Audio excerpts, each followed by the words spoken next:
gold.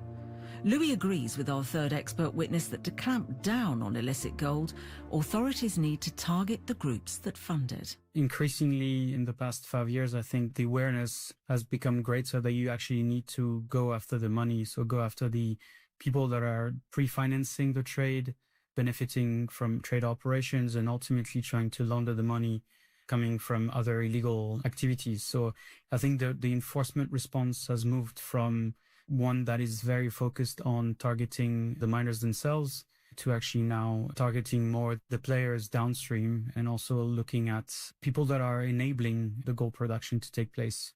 So the financiers, the bankers, logistic players as well. It's becoming a bit more comprehensive. Cutting the line of finance appears to be a logical approach, but it only works if local communities are able to find other means to support their families. The source of funding for most of artisanal and small-scale gold operation remains illegal. One of the challenge and the ambition is to identify a suitable legal alternative to those illegal financiers and illegal supporters of gold production. How do you create those sustainable, durable incentives to formalize artisanal and small-scale miners and include them in global supply chains? Louis says that international agencies have stepped up their operations over the last decade and are working together more closely. But also the role of the private sector is pivotal. So the interest of the large-scale mining sector is really quite aligned with interest of governments to some extent. It's to ensure the development of a legitimate and legal mining sector that can bring production to global international markets. But obviously that clashes sometimes with the more immediate needs of local mining communities around them. So a lot of efforts deployed by large-scale mining companies and their industry association focus on better managing the interaction between artisanal and small-scale miners and large-scale mining industries. Further away from the mines, Louis says firms involved in refining or manufacture need to become much more rigorous about where the gold they are using originates from. You also need to have better and more due diligence performed by companies throughout supply chains.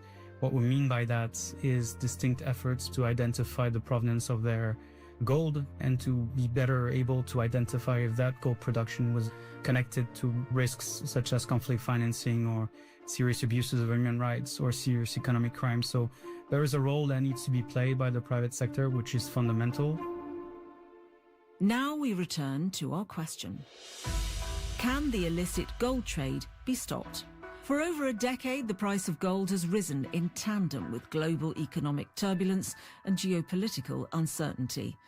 This has led to a surge of new mines. Often the producers are small local operations, and in areas where there is gun crime or armed insurgency, they can easily fall into the wrong hands. The mining of illicit gold may be impossible to completely stop, but governments and companies can do a better job of coordinating between themselves and making it harder for the money to end up being used to buy weapons. A final word from our fourth expert witness. It's always going to be a race between the illegal actors and the legal actors, but the systemic risk that illegal gold creates for the financial system in some parts of the world is probably getting close to unbearable. So the enforcement needs to step up and get even more impactful. This episode of The Inquiry was written and presented by me, Tanya Beckett. The producer was Jill Collins, researcher Amelia Cox, editor Tom Bigwood, and technical producer Cameron Ward. That was The Inquiry from the BBC. I'm Saroja Quaylo. Good morning, Manitoba, and hello, Winnipeg. I'm Marcy Marcusa. This is Information Radio, and we are live in Studio 15 here in downtown Winnipeg on 89.3 FM, 990 AM, on the app and on YouTube as we get ready to start our day on the air here with you. Thank you so much for joining us. We're going to have another hot day across Manitoba. Sunshine today in Winnipeg. This afternoon, a little bit hazy as well. Our high today is 35 degrees.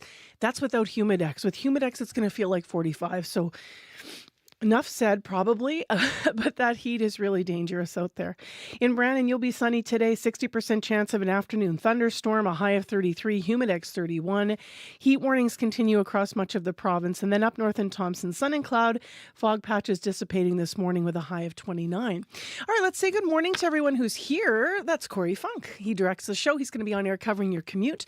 Mr. Abby Adiyemi behind the controls. Hi, Abby.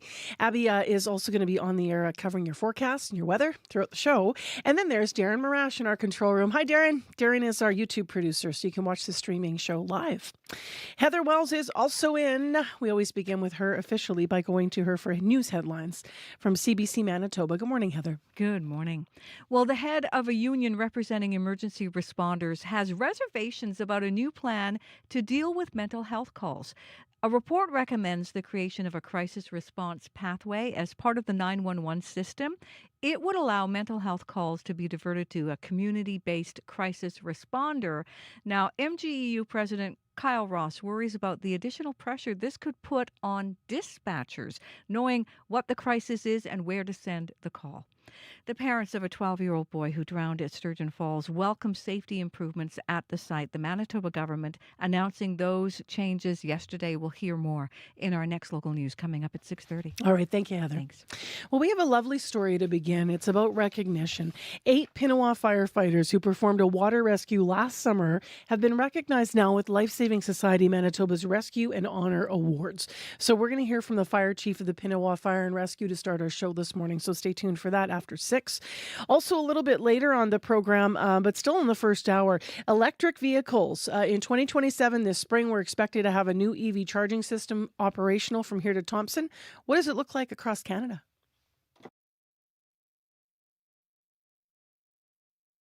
On cue. Imagine being a kid and getting a front row seat to Michael Jordan's first season in the NBA. That's exactly what happened to the award-winning rapper and actor Common. Rappers and hoopers, we strive to be like G's with 3 stripes. He'll be here to tell you that story, plus what's ahead in season 3 of his TV show Silo.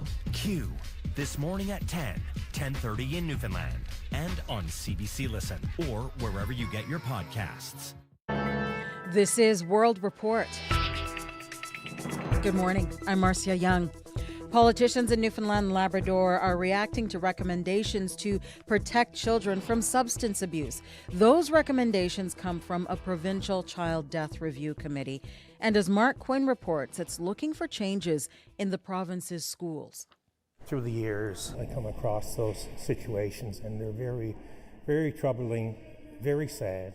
Education Minister Paul Dinn says the death of the child that sparked the review is heartbreaking, one of many families struck by substance abuse. Details of the death are withheld to protect the privacy of individuals. The committee's recommending schools do more to curb substance abuse. I mean, substance abuse is everywhere. We're doing the best we can to mitigate that and educate people. The review committee is calling for mandatory substance abuse education starting in primary school. There's also a call to make naloxone kits more available in schools. The review committee says they should include drug testing strips to help users identify substances. The education minister says it's possible the committee's suggestions will lead to changes in schools this fall.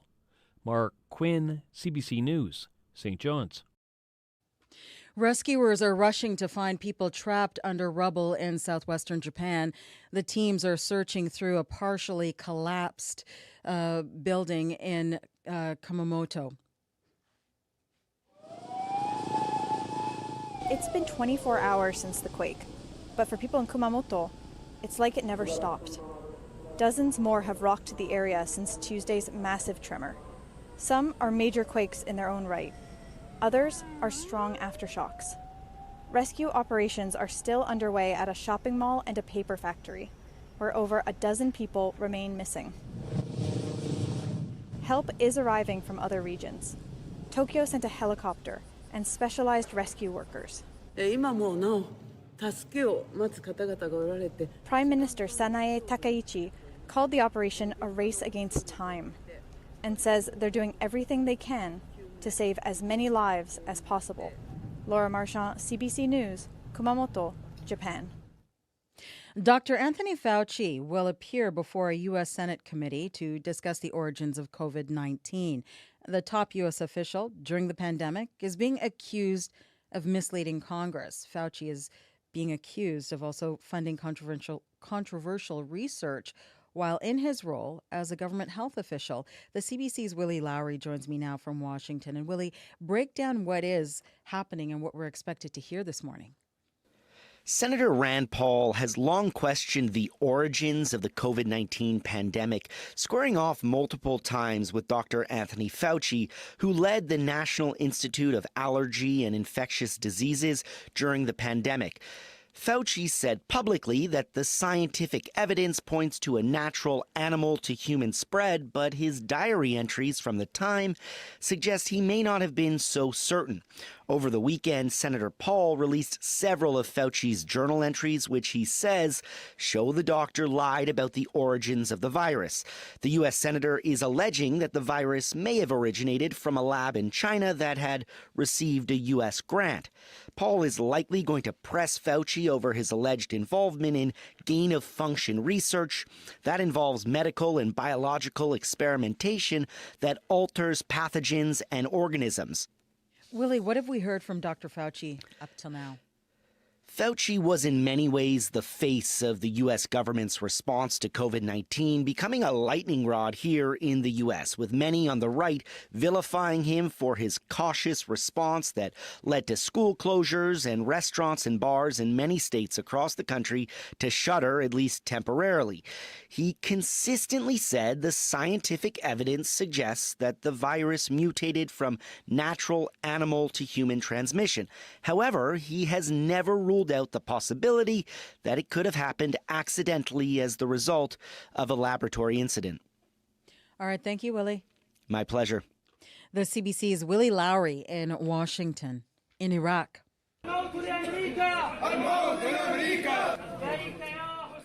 At a funeral, people in Mosul chant "Death to America."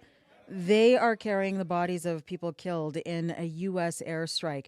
The U.S. military says they were members of an Iran-backed militant group. The strikes followed days of relative calm in the region. The strikes come a day after Iran fired ballistic missiles at U.S. military bases in Jordan. U.S. Central Command says all those attacks were intercepted. In southwestern France,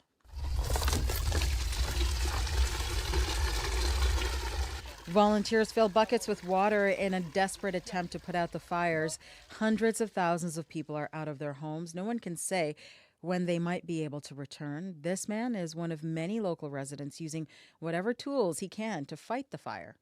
C'est dur, c'est vraiment très très dur. It's hard, really very hard, because we don't have many resources. We try to help people however we can with the little we have, but we don't want our village to burn down. We've lived here for years and we want to stay. So we do everything we can. Whatever means we have to help, we use. We help. Officials say the fire that's been burning now for a week has not spread, but there is another heat wave on the way. Starting today, temperatures are expected to climb above 40 degrees Celsius. At this point, authorities say the wildfire has burned more than 42,000 hectares. That is about 4 times the size of Paris. It's an exclusive list, and it includes a small group of people from around the world. High-profile people like the Obamas, the Trumps, and Prince Harry. They are all called internationally protected persons. And now, as the CBC's Elizabeth Thompson reports, a document obtained by CBC News provides a rare glimpse into that system and who exactly has benefited from that protection on visits to Canada. Hello, Toronto. Bonsoir, Canada. When Prince Harry opened the Invictus Games in 2017, it was one of several trips to Canada that year, for various events, as well as dating Meghan Markle, his future wife. CBC News has learned that Prince Harry's trips to Canada cost the RCMP more than $539,000. That's more than previously revealed. According to a list obtained by CBC News, that was also more than the security costs for any of the more than 100 internationally protected persons who visited Canada over a 5-year period. A list the RCMP fought to keep secret. Prince Harry wasn't the only person on the list who benefited from RCMP security. U.S. President Donald Trump's daughter Ivanka on a ski trip to Whistler. his sons opening a Trump hotel in Vancouver, kings and queens, heads of governments, the Obamas and the Clintons in Canada for lucrative speaking engagements. Overall, it cost taxpayers more than $5.2 million. Elizabeth Thompson, CBC News, Ottawa. Some New Brunswick homeowners want better regulations for contractors. Some say it's landed them in bad builder relationships, and it's cost them. As Alison McCormick reports, most provinces allow contractors to operate without a license. It's really scary to be getting up in age and realizing that you're just going to have massive, massive debt. Trudy Gallagher and Ken Washburn hired a contractor last year to renovate and add on to their New Brunswick home overlooking the Passamaquoddy Bay. But that seaside living dream turned into a year-long nightmare, with construction quickly spreading throughout the house, leaving a trail of unfinished work under a layer of construction dust. Then you're caught because you've paid so much money and you're stuck and you have a house that's not livable. Washburn says they've handed over more than $250,000 to their contractor, and while some work was done, he speculates only $50,000 is accounted for. It's very common. Claudia Simmons is with the Canadian Home Builders Association of New Brunswick. She says there's contractor licensing, warranty, and training required in British Columbia, Alberta, Ontario, and Quebec. But those same regulations don't exist in Saskatchewan, Manitoba, or anywhere on the East Coast. Anyone can pick up a hammer tomorrow and decide they're going to be a renovator or a builder. And if they can find someone to hire them, then they're in business. Washburn and Gallagher have taken their complaints to the RCMP and are sharing their story in hopes it could save someone else from a renovation nightmare. The contractor declined an interview but said he doesn't accept the allegations and that he was never advised they were dissatisfied with his work. Alison McCormick, CBC News, St. Andrews.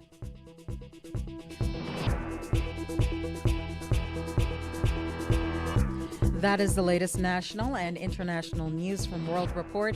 News anytime, cbcnews.ca. I'm Marcia Young.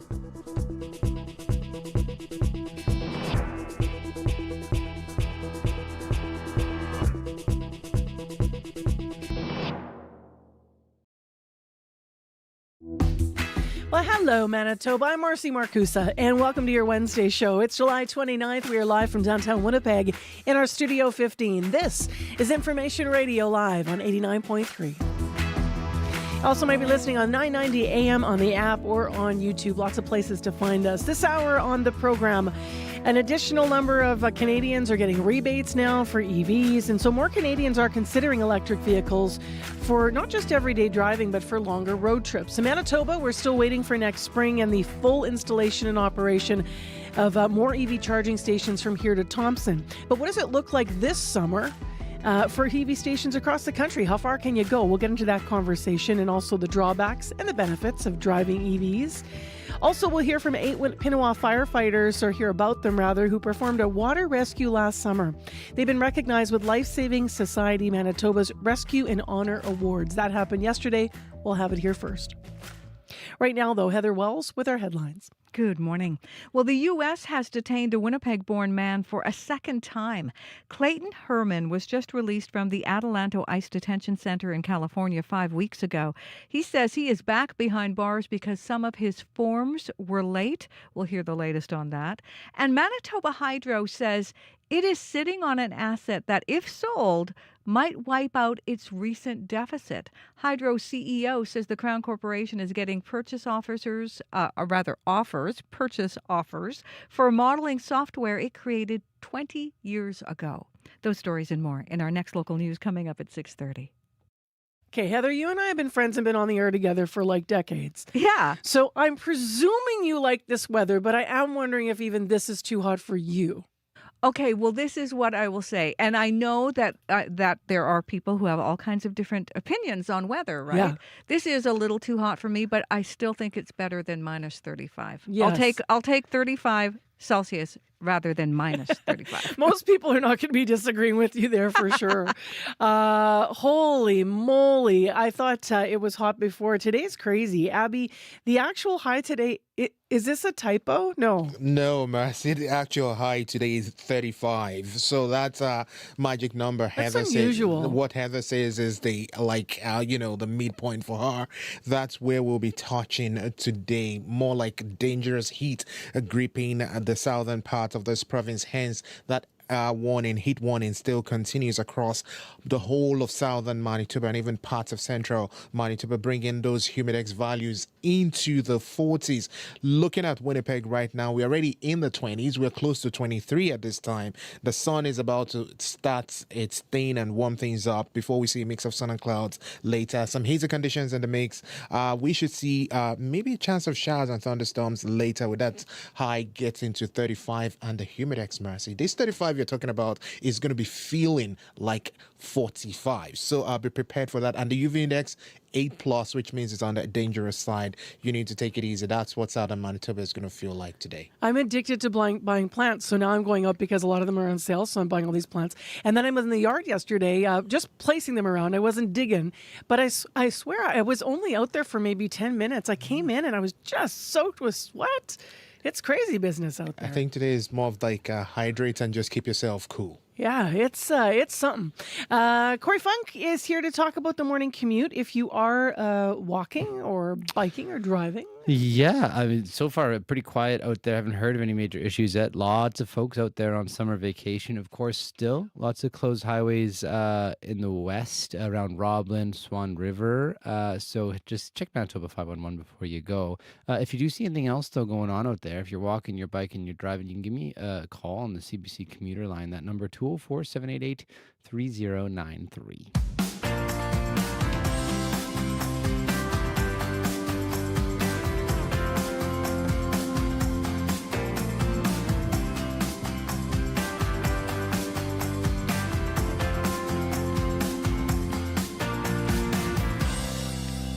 Well, there are often moments when you hear from people that they say they didn't necessarily think, they just acted. Moments when one human being saves another person's life.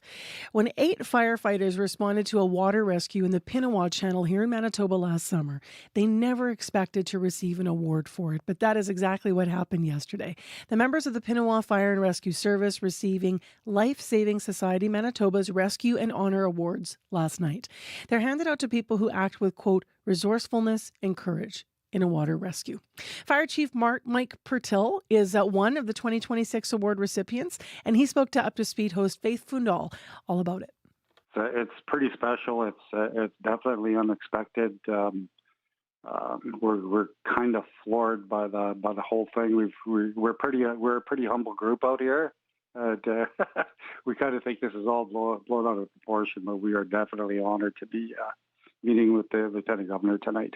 Yeah, I imagine when you do your work, you don't do it expecting to get an award like this. No, not at all. I mean, I've got 20 awesome members that make up the Pinawa Fire Rescue Service, and that moment when we put the call out through the 911 center, 8 of us showed up, and they're so resourceful. They know the territory here. So, I mean, what we did wasn't anything out of the ordinary.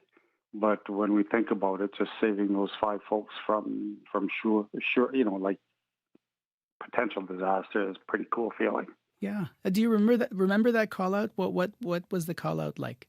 Yeah, it was August 9th of last year. It was well into the supper hour, and I remember the temperature was really cooling down for whatever reason, and we didn't have a fixed shore-based water rescue at the time.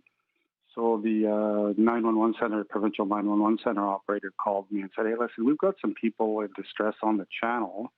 We're not exactly where they are, but there's an elderly gentleman on the float that's having a medical emergency.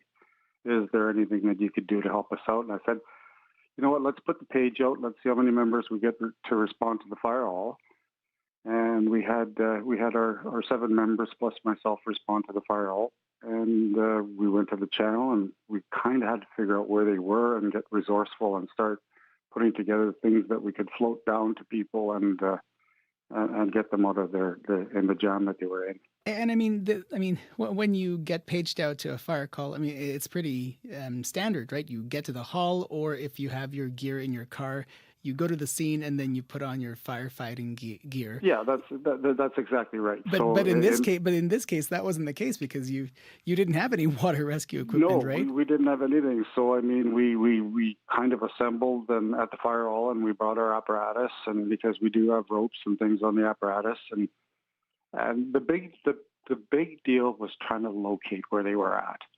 The Pinawa Channel is like it's a 3-kilometer float, and it's part of the water system that made up the old Pinawa hydro generating station. So it's a rugged piece of territory with rock faces on either side, and there's not really a good spot for anybody to egress off the channel itself if they're in trouble. You can either get off at the beginning, the middle, or the end, but that's it. Other than that, it would have to be a low-angle rope rescue or a water rescue or something like that. So we started a search on the north face of the channel, and then it actually didn't take us that long to find them. They were all 5 adults sitting on this big giant float with no PFDs, no paddles, and no way to keep themselves safe. But they recognized that they were in danger right away when they got into a little bit of swift water, and I think it scared them a little bit. So they did the smart thing by getting off out of the current and calling 911, which brought us to the scene. So did you find them in the beginning, the end, or the middle part? Almost at the beginning, believe it or not. And it took a little while to figure out where they were, making phone contact with them and stuff like that. We were pretty concerned about the gentleman that was having some type of, medical crisis and that. We didn't have any equipment of our own, so we brought our own kayaks. We went to one of our local float operators, Pinawa Unplugged, and said, "Hey, listen, this is a situation. Can you spare some PFDs for our rescuers to keep our rescuers safe, and then for the 5 adults?" And they said, "Yeah, absolutely." So shout out to Pinawa Unplugged for sure. And it was a matter of floating to them, getting them. Getting PFDs on them, and then we just needed to figure out how we were going to get them off the channel. So it wasn't a big deal at all. What have your members said about going tonight? They're really excited. I just talked to my neighbor, who's the neighbor's wife. He's a firefighter with us, and she's nervous and she's excited, and all of us are showing up. So it's a big deal for us for sure. What do you want people to know about water safety? I mean, we've heard of instances of people dying because they drowned not long ago. How does this land for you in this moment? Yeah, and unfortunately, we responded to that last tragedy at Winnipeg Lake and that, and we need to respect water. All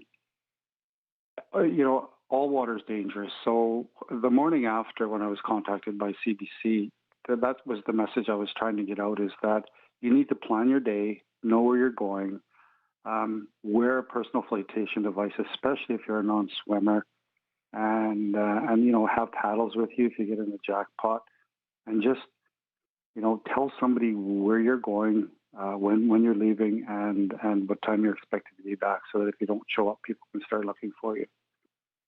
But there's a lot of good that came out of this too. We were strategically planning to develop a shore-based water and ice rescue program. So this kind of expedited our strategic plan to do that. And you have it now. Yeah, we have it now. And it's we're inviting people out here in Pinawa to come and enjoy our community and enjoy the recreation here. So we have to protect them as well, right? So people tend to get themselves in a little bit of trouble once in a while. So, we received a really generous donation from the Firehouse Sub-Canada Public Safety Foundation, which allowed us to buy all our shore-based boats and our wet and dry suits and our rescue helmets and our PFDs and everything to effect a rescue on the channel or an ice rescue. And what we're working on right now is, with our provincial and federal partners, is trying to acquire a boat from somebody to be able to do the good work that we do on the big water for the white shell in the Pinawa area. Chief, thanks for the work that you and your folks do, and congratulations again. You're very welcome. Thank you. Mike Pertil, the fire chief of Pinawa Fire and Rescue Service, speaking there to CBC's Faith Fundal. If you want to read more online at cbc.ca/Manitoba, you can read more about the people honored last night for their life-saving awards here in Manitoba. You know the voices that tell the story of our province. Now you can take them anywhere. From the essential start to your day on information radio to the conversations that define our lunch hour on Radio Noon and the pulse of the city on Up to Speed, your local connection is always within reach. Just open the CBC News app, tap the local drop-down, and hit play. Your favorite voices, your province, right in your pocket. Well, I was hosting Radio Noon yesterday. I think I said, how many times, Abby, did I say good morning on the air during the lunch hour? About 6 times Abby sang in my ear, I think. I was even thinking about it. I'm like, don't say good morning. Don't say good morning. But alas, this afternoon, maybe that's why they're not having me host it today. I got cut just like that. 6:23 a.m. is the time right now. Remember, there's local programming, as you just heard, in the morning on the noon hour in between 3 to 6 and Up to Speed. In Winnipeg this Wednesday morning, it's partly cloudy, 22. Winds are calm, but our high is 35. So there's heat warnings once again, with Humidex going to feel like 45. Well, next on the show, it is summertime. So let's talk about summer vacations and road trips. In Manitoba, Manitoba Hydro continues to install charging stations for electric vehicles. This is on Highway 6 from Winnipeg to Thompson. Now, the Crown Corporation says 5 of the sites will have chargers capable of topping up vehicles in 20 to 30 minutes. The network, though, won't be fully operational until spring next year, 2027. But what if you're leaving the province for a longer road trip this summer in an EV? Greg Layson's here to talk about that. He's the digital and mobile editor for Automotive News Canada. Good morning. Good morning. So what's the answer? How realistic is an EV as an option today if you're thinking of taking a longer road trip?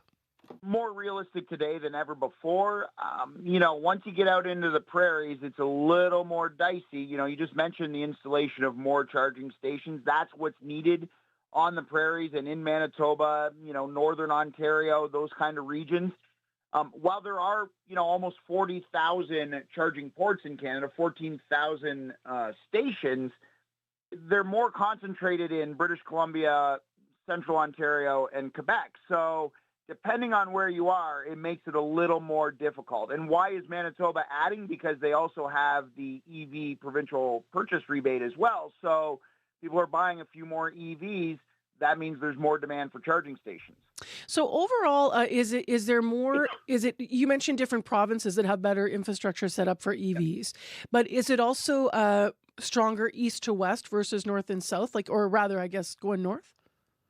Yeah, I would say, if you're heading east and west, it's probably easier because you're going to have charging stations along the Trans-Canada Highway. Tesla chargers are along that route, and now automakers are moving toward a universal charging port that is compatible with Tesla, which has offered up its own charging stations for other makes and models. So it makes it easier to go east and west. And of course, there's more demand in the southern half of the country, closer to the U.S. border, where the climate's a little warmer, the population's a little more dense. And while you get more north in this country, there are fewer EVs because the batteries don't last as long in the cold. That makes it difficult. And they're always more in the city. I talked to a dealer in Winnipeg who has several dealerships, and he says when the EV rebate came to Manitoba, the sales were concentrated in the urban centers where he has dealerships and not in the rural areas where he has dealerships for that reason, because there is a little more anxiety north and outside of big cities. If you're planning a long trip in an electric vehicle, how should you begin? Where do you find this information about how long the charging might take and along the routes where there could be gaps? What's your advice? So there's a few apps you could and should be using. There are apps that help you plan the route, that show you all the chargers along the way. So they will show you where they are. Now, a lot of those apps don't necessarily show you if they are working or in working order. Those apps exist for whichever sort of charging app and payment plan you have. So something like ChargeHub or PlugShare, they will tell you, when did someone use that charger last? 3 hours ago, it must be working. Or they might just say they're inoperable at this moment.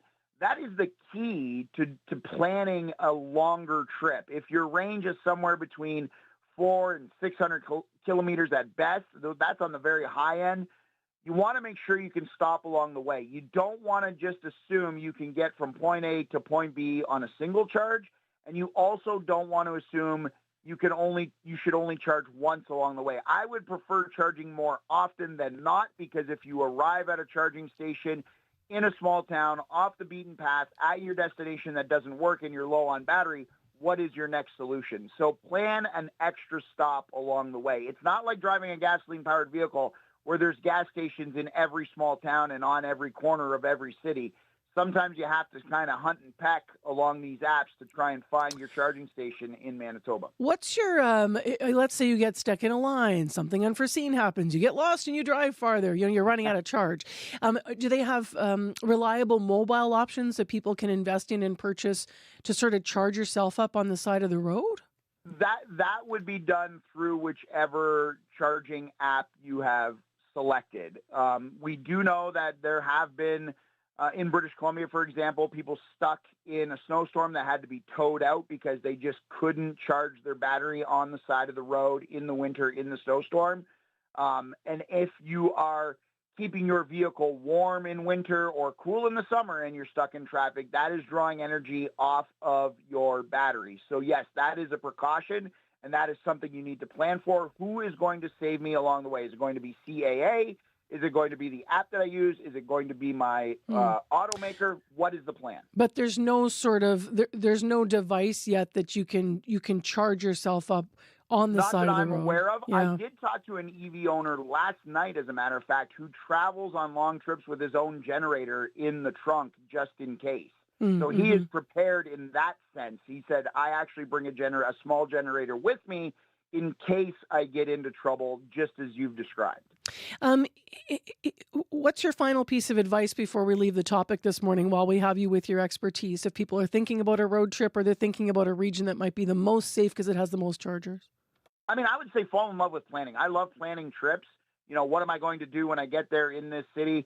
Where am I going to stop along the way? I'm a big roadside attraction guy. So just sort of incorporate these stops as part of your plan. So don't just stop to charge. Maybe you find a charger in a small town that has a great pizza joint or a drive-in diner, something that you can do while you're there. Sure, it might add a little more time than the 20 minutes it takes to charge, but it contributes to a local economy, gives you something to do, right? When you fill up for gas, you go in for a snack, you stretch your legs, you walk around.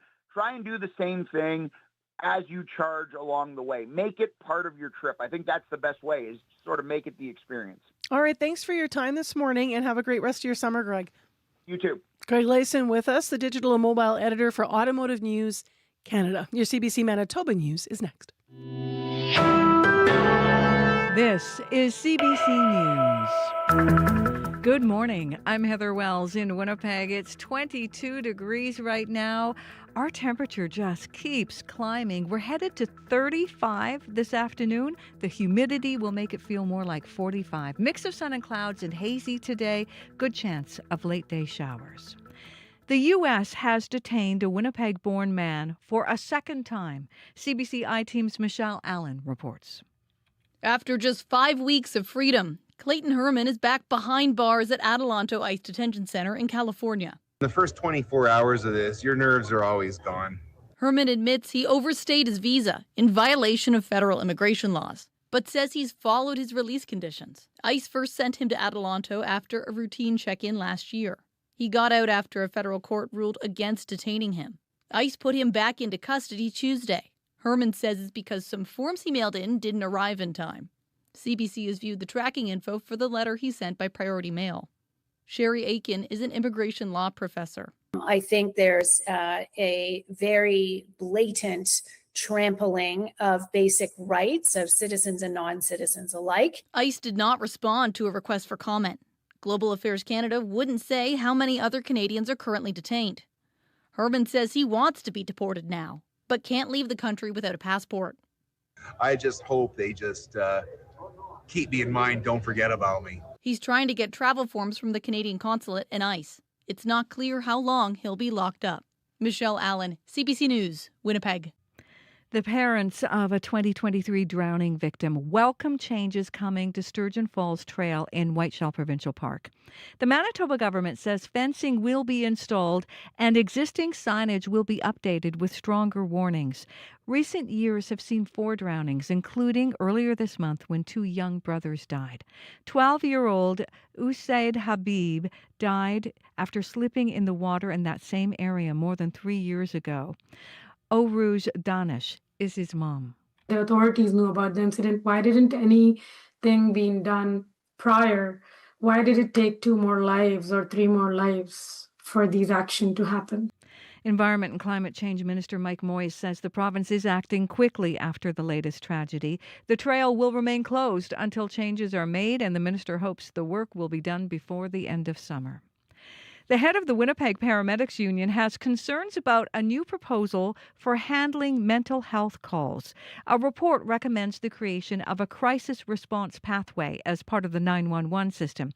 It would allow mental health calls to be diverted to community-based crisis responders instead of police or paramedics. MGEU President Kyle Ross says while the plan has some value, paramedics need more resources. There's people out there with mental health issues and other issues that need a different type of service from the city, but when there's 107 vacancies in the paramedic group, we would really like to see that be rectified first and then move forward. Now, the head of a Winnipeg outreach group says leveraging existing resources is a good thing, but there needs to be proper staffing for proposed crisis response teams. Greg Burnett at the Downtown Community Safety Partnership says the teams could lead to better outcomes for people in distress. He looks forward to further planning for the potential new resource. We're dealing with people in very complex situations.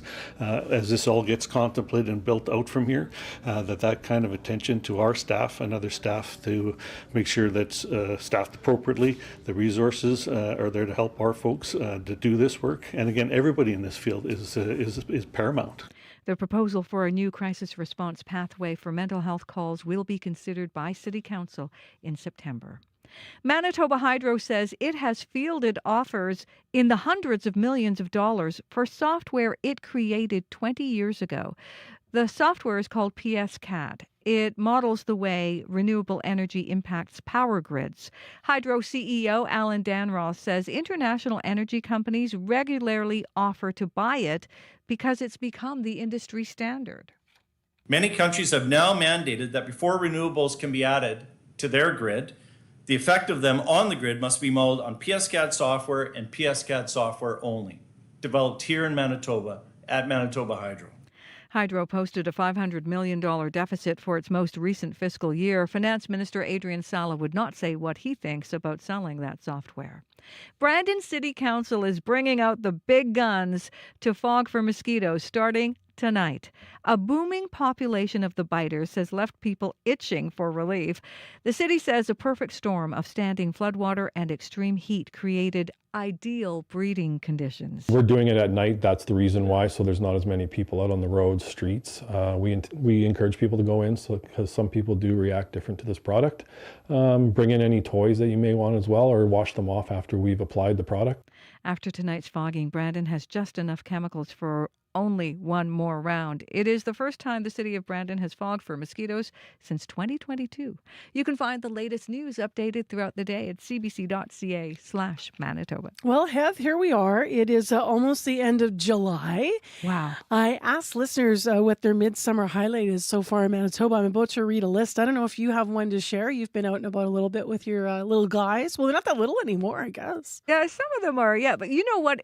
I mean, for sure, at the end of the school year, all the tournaments, baseball, soccer, all of that, so much fun. But then that heat just got cranked up and kind of like just seeing them sweat. Watching the kids sweat. Do you know what? There's a lot of that here. People watching their grandkids in pools and yards. And thank you. Thanks. All right, let's go through this list. So what's your midsummer highlight so far in Manitoba as we get ready for another hot day? Baby Bunnies, Freedom of Retirement, Start a Folklorama, Cripple Creek Music Festival, Folk Fest, Garden Tour in Petersfield, laying back in my city of Winnipeg, Lester Beach, hanging out with the AC at home.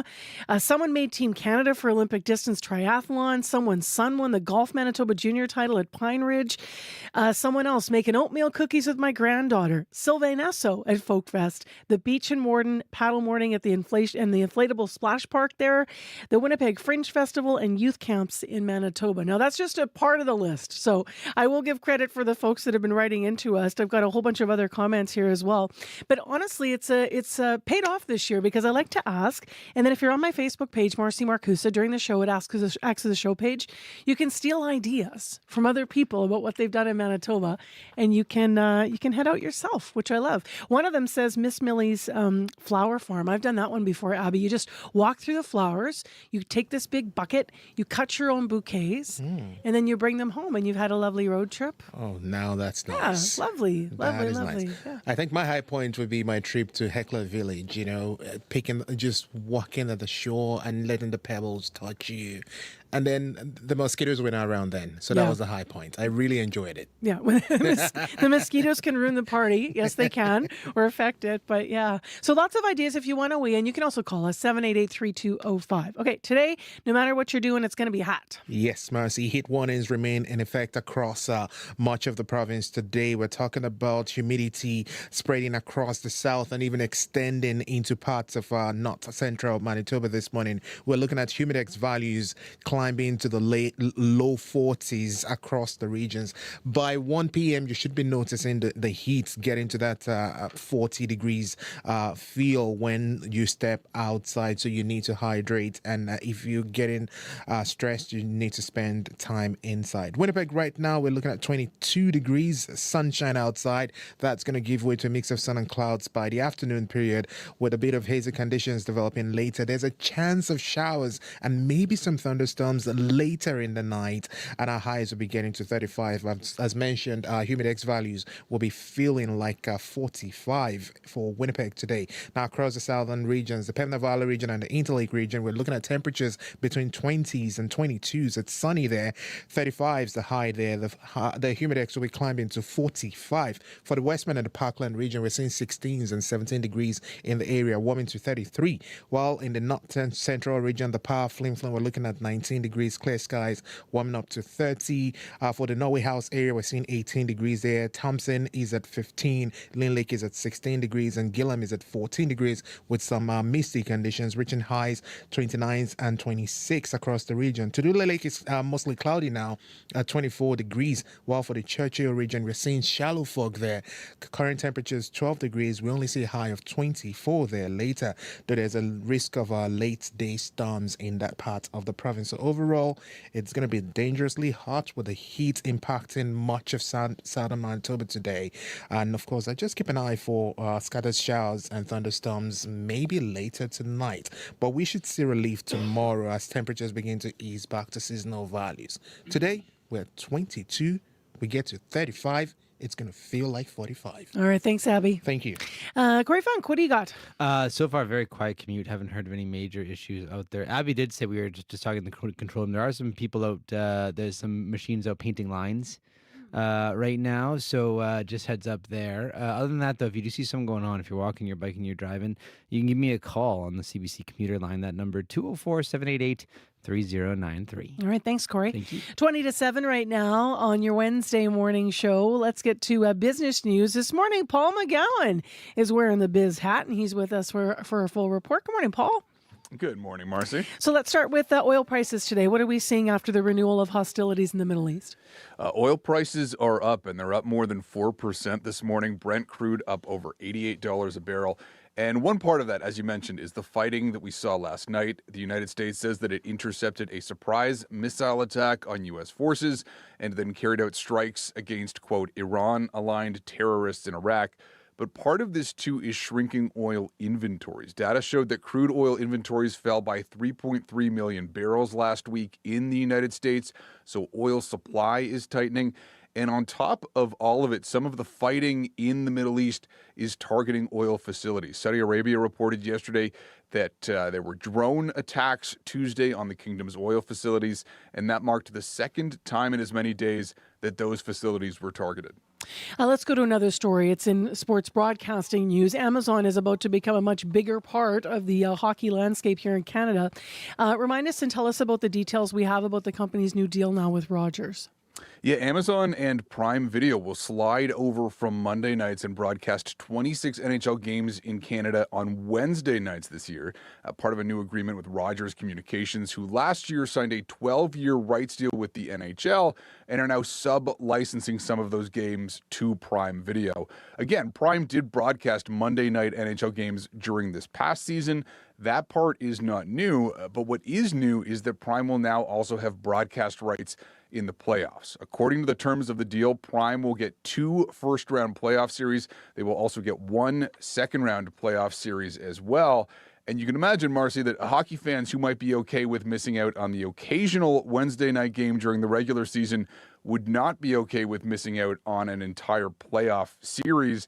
A spokesperson for Rogers told CBC yesterday that Prime has to essentially draft the playoff series that they want, and they don't get first choice of the 8 first-round series, but they do get the 4th and 5th choices. And so when nature heals and more than 2 or 3 Canadian teams are in the playoffs, certain fans in this country will likely need a Prime subscription to be able to watch.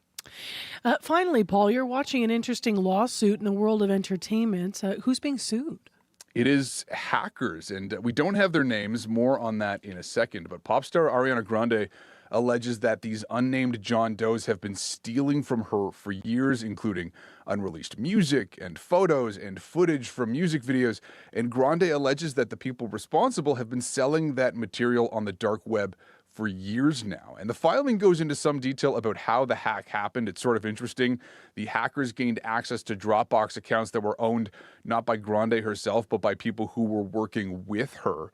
But what's significant here is the breadth and scope of this suit. It alleges that there have been breaches targeting the pop star as far back as 2011. And one of the reasons that all of these breaches are being lumped together in this suit is that Grande and her team don't know who was behind them. The lawsuit is sort of like an archaeological dig. It is looking for subpoena power in order to obtain information from internet service providers and then go digging for who might be responsible. An entertainment lawyer did tell CBC yesterday that success in that regard is unlikely, but who knows what they might uncover. All right, Paul, thank you. Nice to have you on. Thanks, Marcy. Paul McGowan in with Business News this morning.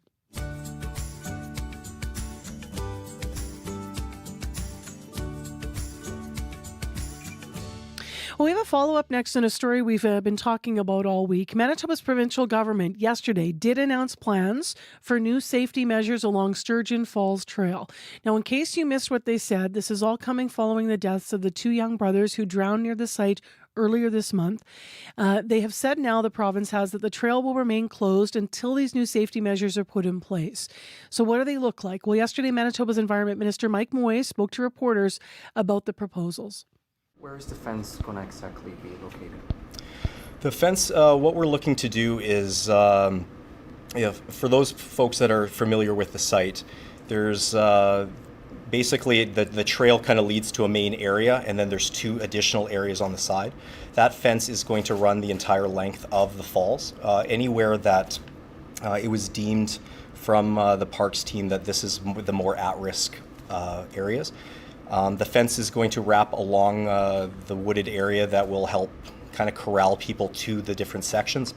And we also want to have additional signage in the water because it is accessible from the waterways. And so we want to make sure that people recognize the dangers of that specific section so that if they were coming up or down, that they'd be able to know that this is an area that there's risks and that they shouldn't go any further.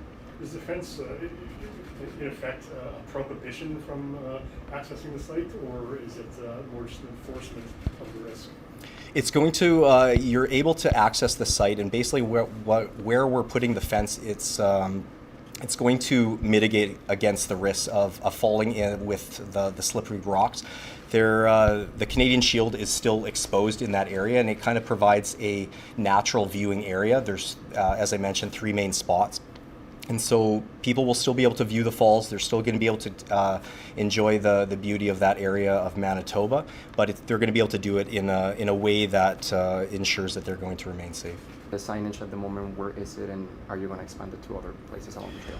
The main focus with the signage is that we want clear language that really highlights the danger that it is. With using terms like that, danger, keep out, we want to make sure that we're using very explicit language that ensures people recognize the risks. I don't think that it's necessarily the spots, although we can increase. I believe, if I'm remembering correctly, that there's about 7 spots where we're going to have signage, as well as at the trailhead. We're looking at some information that can be built out over time. But the immediate concern is, how do we make the area safe? And the trail will remain closed until that fencing is up. So that was Manitoba Minister of the Environment and Climate Change, Mike Moy, speaking to reporters yesterday about the changes they're going to be making to fencing and signage around Sturgeon Falls trails and more. If you want to read more on the story on our website, you can go this morning to cbc.ca/Manitoba. You know the voices that tell the story of our province. Now you can take them anywhere. From the essential start to your day on information radio to the conversations that define our lunch hour on Radio Noon and the pulse of the city on Up to Speed, your local connection is always within reach. Just open the CBC News app, tap the local drop-down, and hit play.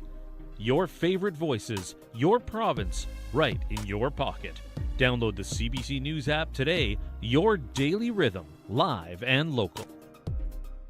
Local news is in decline across Canada, and this is bad news for all of us. With less local news, noise, rumors, and misinformation fill the void, and it gets harder to separate truth from fiction. That's why CBC News is putting more journalists in more places across Canada, reporting on the ground from where you live, telling the stories that matter to all of us. Because local news is big news. Choose news, not noise. CBC News. Time right now is 12 minutes to 7 o'clock. You are listening to CBC Manitoba's Information Radio. I'm Marcy Marcusa with our team at the show, Darren and Abby and Corey, the best team ever in the control room there. 11 minutes, as I said, to 7. So it's partly cloudy, 22, really hot, high of 35, and across most of southern and central Manitoba, heat warnings today. So high of 35 in Winnipeg, that's without humidity. It's going to feel like 45 with humidity. Well, let's talk about something that has been an ongoing issue in our city and certainly across the province. But here in Winnipeg, we, as you've been hearing in the news, had some developments yesterday on an idea for how to change responses to emergencies and mental health calls in Winnipeg. So a report exploring our Winnipeg Mayor Scott Gillingham's proposal to create a new emergency service to handle mental health calls does say the city doesn't need to build an entirely new system to deal with this. So as you've been hearing in the news, since this started yesterday and we started reporting on this report recommends the creation of a crisis response pathway as part of the 911 system. So mental health calls would be diverted to community-based crisis responders instead of police or paramedics. Now, this is an idea right now, so it's been studied. It's in a report. It doesn't go to council until September. But it is something that some people have been calling for. Others say there's challenges with, so we're going to hear that in the news throughout the morning. Why am I talking about it? Well, because if you want to weigh in with some reaction to this, please do. 788-3205. We'll get your calls on the air. 788-3205. What do you think of the crisis response pathway idea? 788-3205. And give us a call and we'll start that conversation. We'll have more coming up in headlines. And if you've missed all of this, please go to our site and read about the story this morning. Well, next on the show, the Oval Office was a revolving door yesterday. U.S. President Donald Trump held back-to-back meetings with Ukrainian President Volodymyr Zelensky and Israeli Prime Minister Benjamin Netanyahu. The leaders in Washington for the funeral of U.S. Senator Lindsey Graham, who was a major supporter of both countries. For a look at the U.S. relations with the allies, I'm joined by Timothy Donnet. He's the chair in the Department of Global Studies at Wilfrid Laurier University. Good morning. Good morning. How would you describe the U.S. approach to foreign policy right now? Do you see it evolving at all? This is a very difficult question to pin down with this particular president in the White House. I don't really. I think evolution would be the wrong word. I think it remains transactional. I think it remains at the whim of the man in charge and his mood on any particular given day. We're not really seeing any wider geopolitical strategy underpinning U.S. foreign policy or any larger sort of set of principles or values that animate the U.S. role in the world. And it remains, I think, quite reactive rather than proactive, particularly with regard to trying to find a way out of the war in Iran. So let's talk about the mood of the man of the mood of the man of the day, as you put it, on the day. Yesterday, these meetings took place behind closed doors, and so let's start with the Zelensky meeting. The relationship, obviously, between Zelensky and Trump has been frosty, and then also we've seen them be somewhat diplomatic in public. How much cooperation is there between the two now? What's your sense of that? I think it's probably from the perspective of the Ukrainians. I mean, this is probably the most positive it's been since Trump came back to power. And I think a lot of it has to do with the fact that Ukraine is very much on the front foot in terms of its prosecution of the war against Russia. They've really revolutionized drone warfare in ways that have allowed them to stop the Russian military machine in its tracks, but also allowed them to strike relatively deep into Russian territory. So the resiliency of the Ukrainians, I think, has changed the tone in Washington and actually caused them to think differently about how they approach relations with Ukraine. And we're seeing positive outcomes coming out of that, such as the sanctions bill that was advanced in the Senate last night, but also moves towards a deal that would allow Ukraine to produce Patriot missile interceptors on Ukrainian territory, which might not be a game changer, but makes a big difference in terms of being able to repel attacks by Russia on Ukrainian cities. You raised last night that U.S. senators did vote to ratchet up those sanctions on Russia and Iran. What do you think the effect is going to be of that? I wouldn't say that it's a game changer. Sanctions have been placed on both Iran and Russia for many years now. I mean, they changed the strategic calculations, I think, of both countries to a certain extent. But it's also the case that the U.S. sanctions are not as all-encompassing and all-powerful as they might once have been. It's also the case that many of these sanctions are actually targeting countries like China and India, and threatening to put tariffs on them if they purchase oil, for example, from either Russia or Iran. And both India and China have proven to be somewhat resistant to being told what to do or being coerced by American trade policy in recent years. So I think it will make a difference. Whether it makes enough of a difference to actually change things and bring both sides to the negotiating table remains to be seen.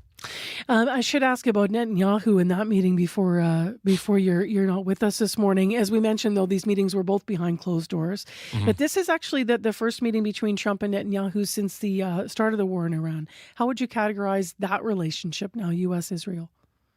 I think frosty is probably a decent word to characterize that relationship. We're probably seeing the lowest point in U.S.-Israeli relations in recent decades, certainly. Part of that stems from Netanyahu's role in encouraging President Trump in particular to launch a unnecessary and probably ultimately unwise war against Iran. Part of it comes out of Israel's role in its own neighborhood, and particularly its occupation of southern Lebanon, which has made it much more complicated for the U.S. to extract itself from the Iran war, because Iran has connected any peace agreement with the situation in southern Lebanon. And I think there's also sort of a turning away from Israel because of the destruction of Gaza and the sort of lingering accusations of genocide in that particular conflict. So I think President Netanyahu's goal yesterday was, in many ways, to try to reset that relationship ahead of elections that will really determine his political future. Thank you very much for your analysis today. My pleasure. Thank you for having me. That's Timothy Dene with us live, chair of the Department of Global Studies at Wilfrid Laurier University. Still ahead, we return to local stories, and one of them coming up after 7 is about the heat.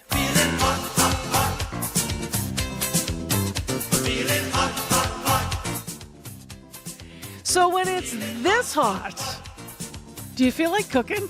Probably not. Maybe your famous lasagna isn't so great because you've got to leave it on through the whole day, right? The oven. It's crazy. So what do you do instead? We're going to explore that. We'll have some ideas for you to avoid boosting the temperature in your home when you're cooking. We'll talk to a recipe developer from Gimli about dishes to prepare as we enter another period of extreme heat in southern Manitoba. Also in the next hour of the program, if you're wondering why your grocery bill still seems so high, despite the lower costs of many common items, we're going to explore why that is happening. So stay tuned for that. And then on our medical column, we're going to talk about ticks and tick-borne diseases and what that looks like in the heat. So the heat is extreme. There's warnings across the south and central Manitoba. It's 22 now in Winnipeg, 18 Brandon, 16 Thompson. But later, high 35 in Winnipeg, humidex 45. Brandon, sunny to start, high 33, humidex 41. 60% chance of some showers late this afternoon to break up that heat. So it's going to be another extreme day. 3 minutes to 7 o'clock. Heather Wells is in with other local stories. Good morning. Good morning. Well, the head of a union representing emergency responders has reservations about a new plan to deal with mental health calls. A report recommends the creation of a crisis response pathway as part of the 911 system. It would allow mental health calls to be diverted to community-based crisis responders instead of police or paramedics. MGEU President Kyle Ross worries about the additional pressure this could put on the dispatchers trying to understand what the crisis is and where that call should be sent. And relief is on the way for people in Brandon battling the buzz and bites of mosquitoes. Fogging trucks will be out tonight for the first time in 4 years, but council does say supplies of the chemical used to fog mosquitoes are running low. We'll hear more in our next local news coming up at 7:30. All right. Thanks, Heather. Thanks. It is 2 minutes to 7. World Report, the latest in national and international news, is right around the corner. That'll be up at the top of the clock. And then more local programming to follow on Information Radio. Stay with us. I'm Marcy Marcusa.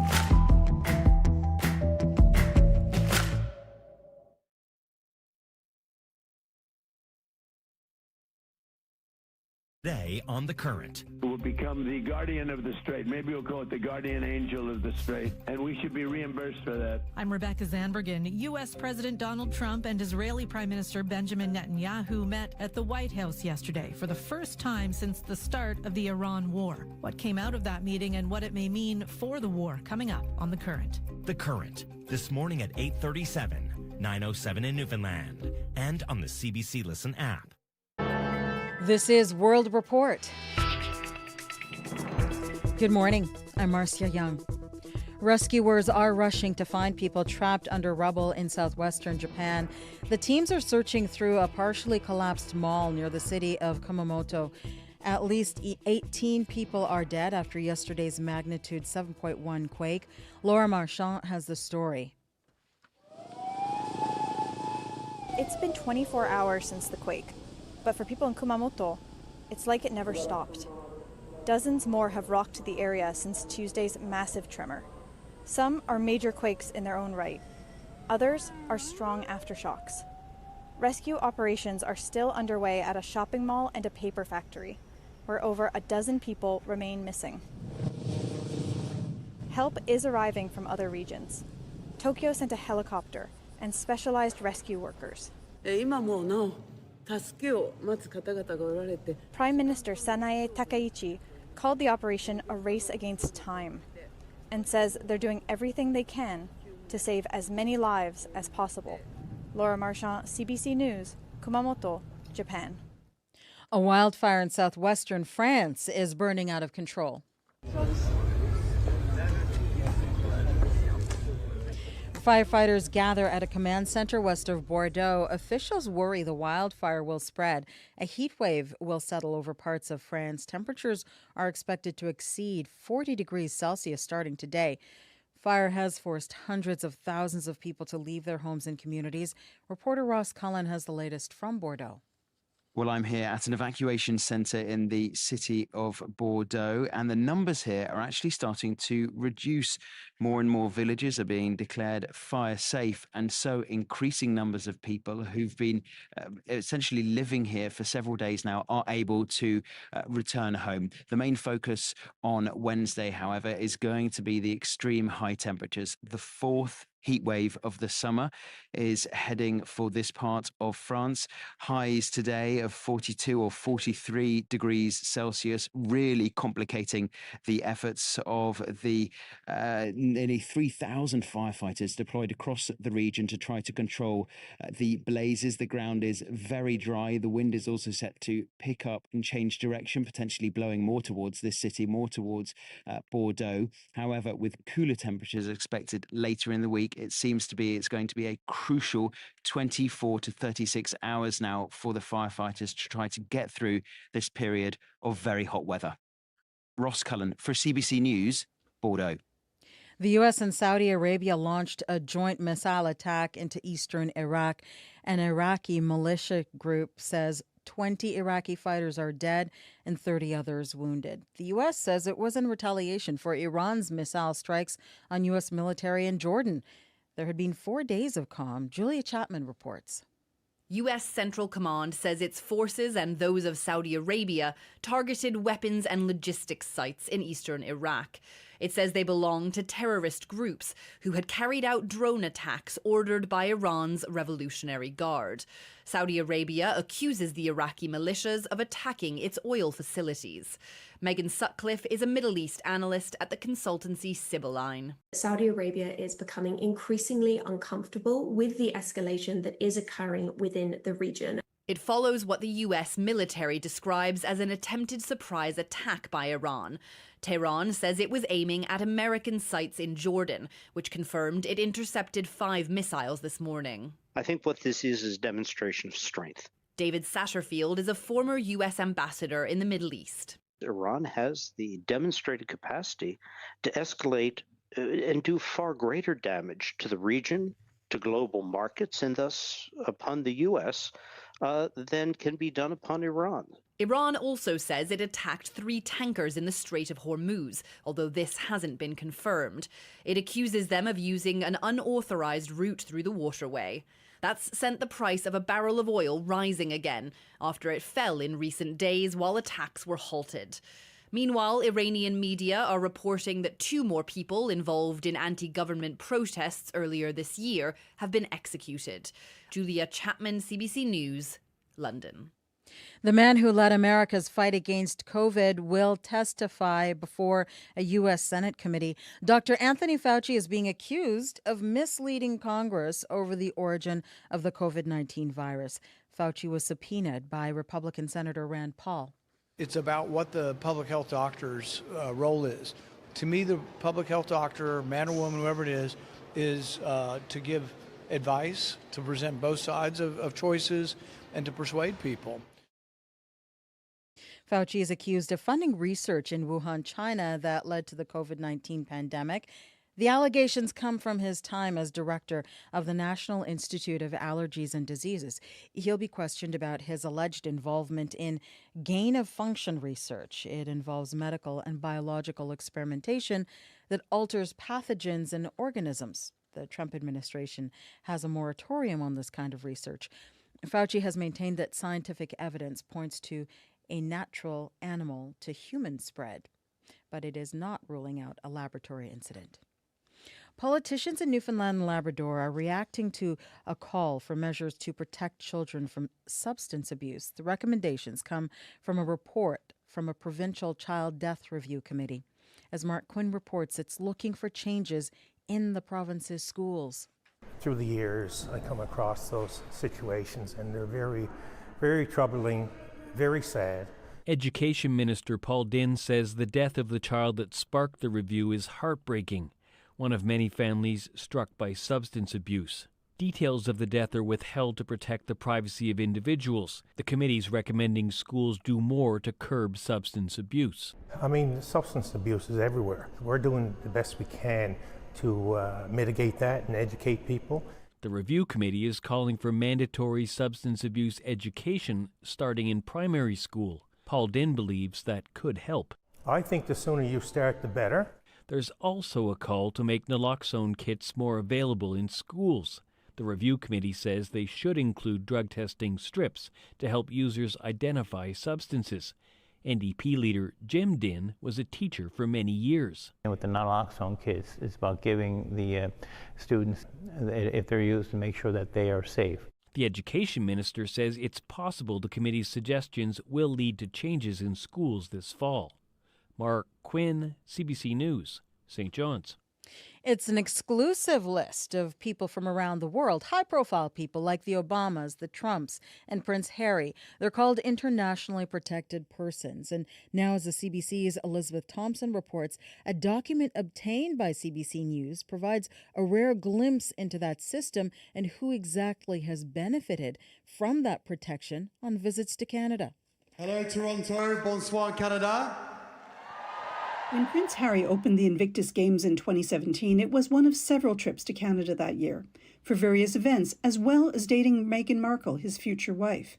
CBC News has learned that Prince Harry's trips to Canada cost the RCMP more than $539,000. That's more than previously revealed. According to a list obtained by CBC News, that was also more than the security costs for any of the more than 100 internationally protected persons who visited Canada over a 5-year period, a list the RCMP fought to keep secret. Prince Harry wasn't the only person on the list who benefited from RCMP security. U.S. President Donald Trump's daughter Ivanka on a ski trip to Whistler, his sons opening a Trump hotel in Vancouver, kings and queens, heads of governments, the Obamas and the Clintons in Canada for lucrative speaking engagements. Overall, it cost taxpayers more than $5.2 million. Elizabeth Thompson, CBC News, Ottawa. French DJ and electronic music artist Kavinsky has died.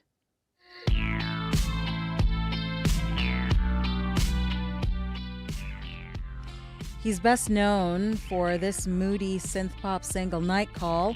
It was featured in the 2011 movie Drive. Kavinsky played that song during the closing ceremony at the Paris Olympics in 2024. His real name is Vincent Bellarguet. French newspaper Le Figaro reports that Kavinsky was found dead in his Paris home. The cause of death is being investigated. He was 50 years old. Down the hills,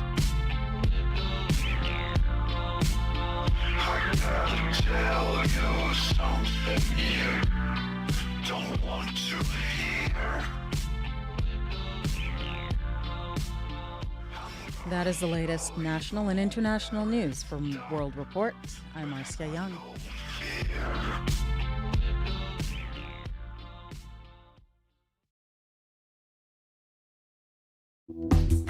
Well, good morning, everyone. I'm Marcy Marcusa. This is Information Radio. We're live on CBC, 89.3 FM, 990 AM on the app, on YouTube. And this just in, it's going to be hot. I know no one's surprised, but today is actually one of those crazy days where we have a high forecast temperature in Winnipeg of 35. That's without the humidex. So it's going to feel like 45. So it's a day to pay attention to the weather for sure. Thanks for being with us. This hour on the show, what are you cooking tonight in that heat? We'll have some ideas for you to avoid boosting the temperature in your home while you're cooking. We'll talk to a recipe developer from Gimli about the dishes to prepare as we enter another period of heat in Manitoba, so stay tuned. Also, ticks and tick-borne diseases are having a heyday in the heat. They're on the rise as much of Canada has warmer weather. We have that on our medical column. And then to a pocketbook story coming up just before 8 o'clock. The price of meat is driving the cost of groceries up again across this country. We're going to talk to an expert here about how Manitoba's grocery prices compare to the rest of the country. So stay tuned. That's just before 8 o'clock. Right now with other headlines, here's Heather Wells. Good morning. Well, the U.S. has detained a Winnipeg-born man for a second time. Clayton Herman was just released from the Adelanto ICE Detention Center in California 5 weeks ago. He says he's back behind bars because some of his forms were late. We'll hear from CBC's I-Team on that. And Manitoba Hydro says it is sitting on an asset that, if sold, might wipe out its recent deficit. Hydro's CEO says the Crown Corporation is getting purchase offers for modeling software it created 20 years ago. More on those stories and others coming up at 7:30. All right, thanks, Heather. Thanks. Let's get into this weather forecast with some more detail with Abby. Yeah, Marcy, we got heat warnings in effect across much of the province today, stretching from the southern parts here in Winnipeg all the way towards the central part of the province. We're looking at intense heat across the regions. While the afternoon will be climbing into the 30s, we will feel the humidex climb into the mid-40s across most of the regions. Winnipeg, we're already around 22, getting close to 23 right now. It's sunny outside, just a few clouds. Expected to be a hot afternoon as we climb towards that high of 35 today, with a humidex close to 45, and the UV index will be around 8+. And that's the story for all of southern Manitoba today. All right, let's get into some more comments here. Corey, we've got people writing into us this morning about halfway through summer now, end of July, August long coming up, and what are your highlights so far in Manitoba? So a whole bunch of people doing a whole bunch of things. So let's pick it up. So we have Maureen Moorish writing in. This is a very fun story. You ready for it? Mm-hmm. Maureen says, I host a family of 7 crows. I have for many years. On this particular day, I'm sitting on my deck enjoying my garden. All of a sudden, I hear this huge uproar. One crow going crazy on the right, one crow going crazy on the left. There's a loud caw-caw. That's as good as I can do, folks. That's pretty good. Thanks, Cor. All of a sudden, I see 2 people walking up the back lane coming in my yard. My crows were warning me. They become my protectors. It's been the highlight of my summer, knowing they're around me all the time. Wow. I kind of like that. Yeah. Mary Swain wrote into us, got a few more to share. She says going to powwows this summer has been a highlight for her. Robin Blecker, here's one, folks, for all of us who are so down on where we live all the time, because we can be negative. We know that about ourselves. Mm-hmm. Robin says, my highlight is about Manitoba. We hired a realtor to sell our house in Nova Scotia so we can come home to Manitoba, and I can't wait to be there, she writes. Isn't that nice? Well, it's really nice. Yeah, come on back, Robin. We want you. Ron Williscroft wrote in camping in the White Shell. Mecky Messer-Klein has been going to the Forks Museums and the Exchange. And then, a lot of people writing in, I'm retired, putting my feet up, hanging with the grandkids. Final one here, Claire Braun wrote in Niverville, spending lots of time in the pool with my 5-year-old twin grandsons. I bet that's fun. Oh, that's been my highlight this summer is the pool. Yeah? Yeah, we went Watching the kids? Yeah, I went to kids. Both of them finally embraced swimming we've got them these little floaties from Canadian Tire. Yeah. And now I don't have to carry them in the water. They just float around and they just do their thing, which is a big milestone. And then they turn into kind of like badasses. I don't need you, Dad. Yeah, exactly. Yeah, whatever. This. Exactly. I got my floaties on. At one point, he got so overconfident. He's like, Dad, take my floaty off. I can swim. I'm like, no, you can't. Exactly. You can't do that. Safety first. Yes, exactly. How's the commute this morning? Pretty quiet, actually, overall. I haven't heard of any major issues yet. But of course, if you're walking, you're biking, you're driving, you see something, you can give me a call on the CBC commuter line. That number, 204-788-3093.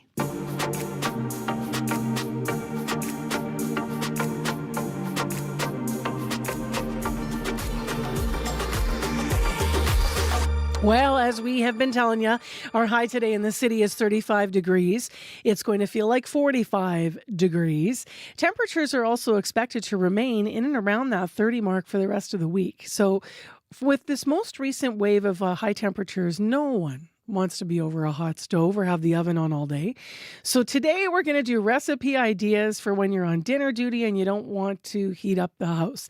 We need help though. So Alex Loisel is in studio with us to help, content creator and food blogger from Gimli. He shares recipes that he's developed on his website. You can check it out. It's called FrenchKissCook.com. Bonjour. Good morning. Good morning. So where does your mind first go when you're thinking about no heat recipes? Straight to the pantry. Yeah. I think this is a great time to do that pantry deep dive and do a cleanup. Because most of the time you'll have canned goods like canned meats, beans, or anything like that you can really build.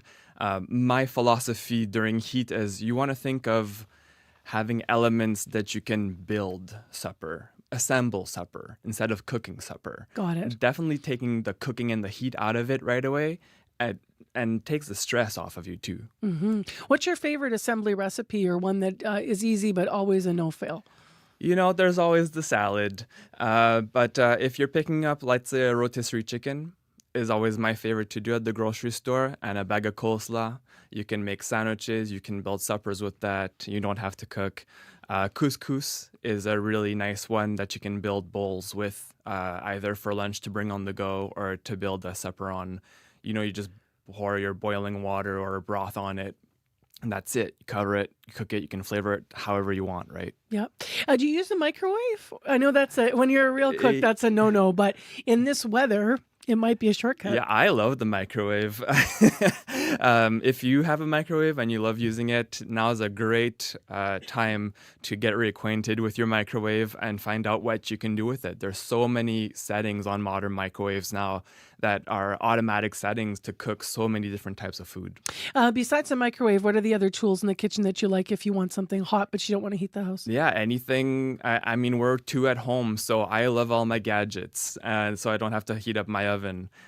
So anything that you have, toaster oven, rice cooker, an air fryer. I know a lot of people have one. Great to do a quick cooking of whatever pieces of meat that you want to do, or anything else, or cooking outside too, if you have a barbecue. Yeah. Although you'll be sweating. Well, that little sacrifice, we barbecue. You can barbecue in the morning too. You can barbecue in the middle of the night when it's cool. You do a batch cooking of chicken breast or any types of meat or whatever, right? And then you have that in the fridge. I think also is the timing of the cooking too, right? So, I mean, think of what you want to cook at night. You can cook in the morning, hard-boiled eggs to bring with you, or to make an egg salad or sandwiches, or put on top of a meal. Anything like that. It's really about planning and really figuring out what you have. Do you have a favorite slow cooker recipe that you use? Because a slow cooker obviously won't heat up the house in the same way. Slow cooker, I don't use it that often. Okay. Funny enough, I'm always creating recipes at home all day long, right? So I don't have room on the counter for one of those. Yeah. But my favorite would just be, whatever your favorite type of meat is. Always breaks down well in the cooker. Always breaks down in the cooker, and you can do a large amounts of whatever and have leftovers. You've got a white bean caprese salad that is lovely. I think we actually have photos that we're going to put up. And we also you have a marinated cauliflower salad. What do you marinate your cauliflower in? Any type of salad dressing, like a Greek salad dressing. That looks yummy. Yeah. So anything that you have, olive oil, white wine vinegar, red wine vinegar, some oregano. Yeah. Just season it how you like it. And doing a salad like that with beans, which is high in protein, high in fiber, you can add fresh veggies to it. And the same with the cauliflower, and it'll keep for a couple days, so it helps you out too. What are some of the other recipes you think are great for summer that use ingredients that are in season right now? In season, we are so lucky in Manitoba. Our season is short, but it is good. And this year, I know my garden is doing great. My tomatoes are coming in right now. Cucumbers are coming in right now. Zucchini, if you probably have a friend who has zucchini in their garden. Everyone's got the friend with zucchini. I know I have like 100 coming in right now. It's kind of crazy. But I mean, you make a couple toast in the morning with some cottage cheese, some fresh tomatoes, and you've got something substantial, fresh to start your morning with. How'd you get into cooking? Who taught you to cook? Like, how did you make this part of your life in this way? Growing up, I was on my way to become a music teacher, but I was always like in the kitchen with my grandmothers or helping out, and I just fell back on that. And after my professional training as a baker and stuff like that, now I'm just at home developing recipes and learning how to cook with what I have and helping families to make their lives a little easier. Yeah. What's the response like, and how rewarding is it to hear from families that you help? It's really great. For me, I do it day to day, and I don't, it's nice to get a message from someone and that says, oh, I've been making this same recipe once a week and it's part of my meal planning. And I'm like, oh, really? Oh, that's real. And then I haven't made it in 2 years and I'm like, I should make it again. These people are loving my recipe, So, there's over 400 recipes on my website right now, and there's lots of really great comfort food, easy to make, nothing too complicated. Okay, you're speaking my language. Yeah. Really great to have you in studio this morning. Thank you. Stay cool. Yes. So if you want to check out all the recipes, and also if you want to read more about Alex Loisel, who is a food blogger and recipe developer from Gimli, you can check out FrenchKissCook.com.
Hot Cooking from G-Love on CBC.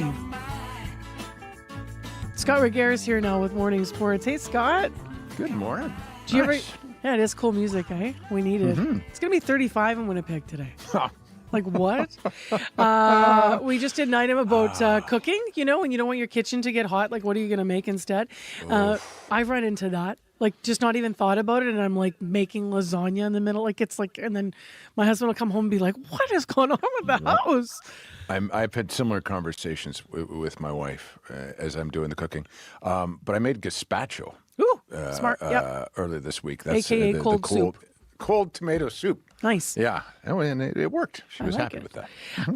Let's talk about sports. Canada continues to impress at the Commonwealth Games. Yeah, for sure. With the country, Marcy, managing its best day yet in Glasgow. 14 medals yesterday. 6 of them were gold. One of those went, unsurprisingly enough, to hammer thrower Cameron Rogers. So the Richmond, BC native adds a Commonwealth title to the world and Olympic titles she's won in recent years. And Rogers says, Marcy, the most gratifying part of all this is the positive effect it has on potential newcomers to her sport. I've had a ton of especially moms and young girls reach out to me and go oh, I saw you throwing. And so I started hammer throwing, I started track, I started a sport, especially for young girls who the majority of which drop out of sport. That is such an incredible feat to be starting that journey. And so anything that I can do to help in that, to facilitate that, I think it's a really beautiful thing. Rogers referring to what is a pretty big issue in this country. Around 60% of adolescent girls do not participate in any kind of sport. But thanks to Rogers and fellow Commonwealth gold medalist Ethan Katzberg, participation rates in hammer throw, they're growing, especially in BC, where Rogers and Katzberg both learned the sport. Hammer throw is offered in high school. It's the only province that does that. Back to Glasgow, though. After what was a terrific Tuesday, Marcy, Canada sits in second place now, behind only Australia, and more medals are on the way. Canada's 3x3 wheelchair basketball teams, the men's and women's, both of them play in semifinal matches that will assure them a place on the podium. In fact, the men have just lost, so they will be playing for a bronze medal in the end. Let's go to soccer. There's now a growing rift between two of the sport's most powerful governing bodies. Yeah, between FIFA and UEFA, Marcy, these are the bodies that run the sport globally and in Europe, respectively. According to the Financial Times, FIFA wants to sell off stakes in future World Cups to private investors. By doing so, it says it can raise an extra $10 billion that would then be spread amongst its member nations. UEFA is dead set against this idea, saying FIFA has, quote-unquote, crossed a line with it. Boasting 6 of the 8 nations that made the quarterfinals at this summer's World Cup, including the winners, Spain, UEFA carries a lot of political clout. There's even talk it could boycott future World Cups if FIFA goes ahead with privatizing the event. But such threats might not be enough to stop it from happening. Kieran Maguire, a lecturer at the University of Liverpool, says that's because so many of FIFA's member nations are smaller and poorer than their European counterparts. If you crunch the numbers, that's $47 million per member. And if you take a look at those countries who are at the bottom of the FIFA rankings, the likes of San Marino and the Turks and Caicos Islands and Anguilla and so on, countries which are highly unlikely to qualify even for an expanded FIFA World Cup, that's an awful lot of money for them. The Financial Times reports FIFA is looking at selling around 30% of stakes in future World Cups to private shareholders. FIFA would maintain control of the match schedule as well as governance of the game, but critics, Marcy, including UEFA, are concerned that minority shareholders would still have too much influence. So if you think that red card American striker Folarin Balogun had rescinded was questionable, just wait. Let's finish with baseball. Things are not looking good for the Blue Jays. Slip sliding away. Yeah. No. Wet and humid in D.C. last night, Marcy, and the ball was slip-sliding away from Jays starter Shane Bieber. He gave up 6 walks in the opening inning and was pulled before it ended. After the game ended, it was an 8-6 loss. Bieber said, that was my worst outing as a Blue Jay, and it came on the heels of his best. So either way, they're given 6% odds now of making it to the postseason dance. I suspect that's not going to happen. That's also maybe slip sliding away. All right, thank you, Scott. You bet. Scott Regehr live with Morning Sports on CBC. I'm Marcy Marcusa with our team at Information Radio. You're on 89.3 FM, and your news from Manitoba is next. This is CBC News. Good morning. I'm Heather Wells in Winnipeg. At 7:30, it's already 22. And man, that temperature is going to shoot up. We're headed to 35 this afternoon. The humidex will feel like 45, and that does mean the heat warning continues. There's a good shot at showers in Winnipeg later today. The parents of a 2023 drowning victim welcome changes coming to Sturgeon Falls Trail in Whiteshell Provincial Park. CBC's Josh Crabb has that story. We've determined that fencing is going to be being put up. Environment and Climate Change Minister Mike Moy says fencing more than a meter high, running 300 meters in length, will soon be installed along Sturgeon Falls Trail. Existing signage will be updated with stronger warnings about the dangers of slippery rocks, a strong current, and steep drop-off. The trail will remain closed until the changes are made. According to RCMP, on July 18th, 13-year-old Arino Ramirez went in after his 10-year-old brother Maximo slipped on a rock and fell in the water. The bodies of both boys were recovered last week. Nudamik Lodge owner Allison Baker Thiessen supported the family during the search. This is going to be a great way to make it safe and to be able to be enjoyable for everybody. Arouj Danish and Mohammed Habib, the parents of 12-year-old Usaid Habib, are also thankful, but still question why the province didn't act sooner. Their son drowned in the same spot in May 2023, and a 38-year-old woman died there in 2025. Safety measures is a way going forward. We don't want these losses to happen. Josh Crabb, CBC News, Winnipeg. The U.S. has detained a Winnipeg-born man for a second time. CBC I-Team's Michelle Allen reports. After just 5 weeks of freedom, Clayton Herman is back behind bars at Adelanto ICE Detention Center in California. The first 24 hours of this, your nerves are always gone. Herman admits he overstayed his visa in violation of federal immigration laws, but says he's followed his release conditions. ICE first sent him to Adelanto after a routine check-in last year. He got out after a federal court ruled against detaining him. ICE put him back into custody Tuesday. Herman says it's because some forms he mailed in didn't arrive in time. CBC has viewed the tracking info for the letter he sent by priority mail. Sherry Aiken is an immigration law professor. I think there's a very blatant trampling of basic rights of citizens and non-citizens alike. ICE did not respond to a request for comment. Global Affairs Canada wouldn't say how many other Canadians are currently detained. Herman says he wants to be deported now, but can't leave the country without a passport. I just hope they just keep me in mind, don't forget about me. He's trying to get travel forms from the Canadian consulate and ICE. It's not clear how long he'll be locked up. Michelle Allen, CBC News, Winnipeg. The head of a union for emergency responders has reservations about a new plan to deal with mental health calls. A report recommends the creation of a crisis response pathway as part of the 911 system. It would allow mental health calls to be diverted to community-based responders instead of police or paramedics. MGEU President Kyle Ross worries about the additional pressure this could put on dispatchers. There's some concerns about what this will look like for the workers we represent working in the 911 call system and center. There'll be challenges there. It's not, I don't know if it'll always be easy to understand what type of issue a person is having and which group to send. Ross says the plan may have value, but addressing the paramedic shortage should be the city's first priority. Manitoba Hydro says it is sitting on an asset that, if sold, might wipe out its recent deficit. Hydro CEO says the Crown Corporation is getting purchase offers for modeling software it created 20 years ago.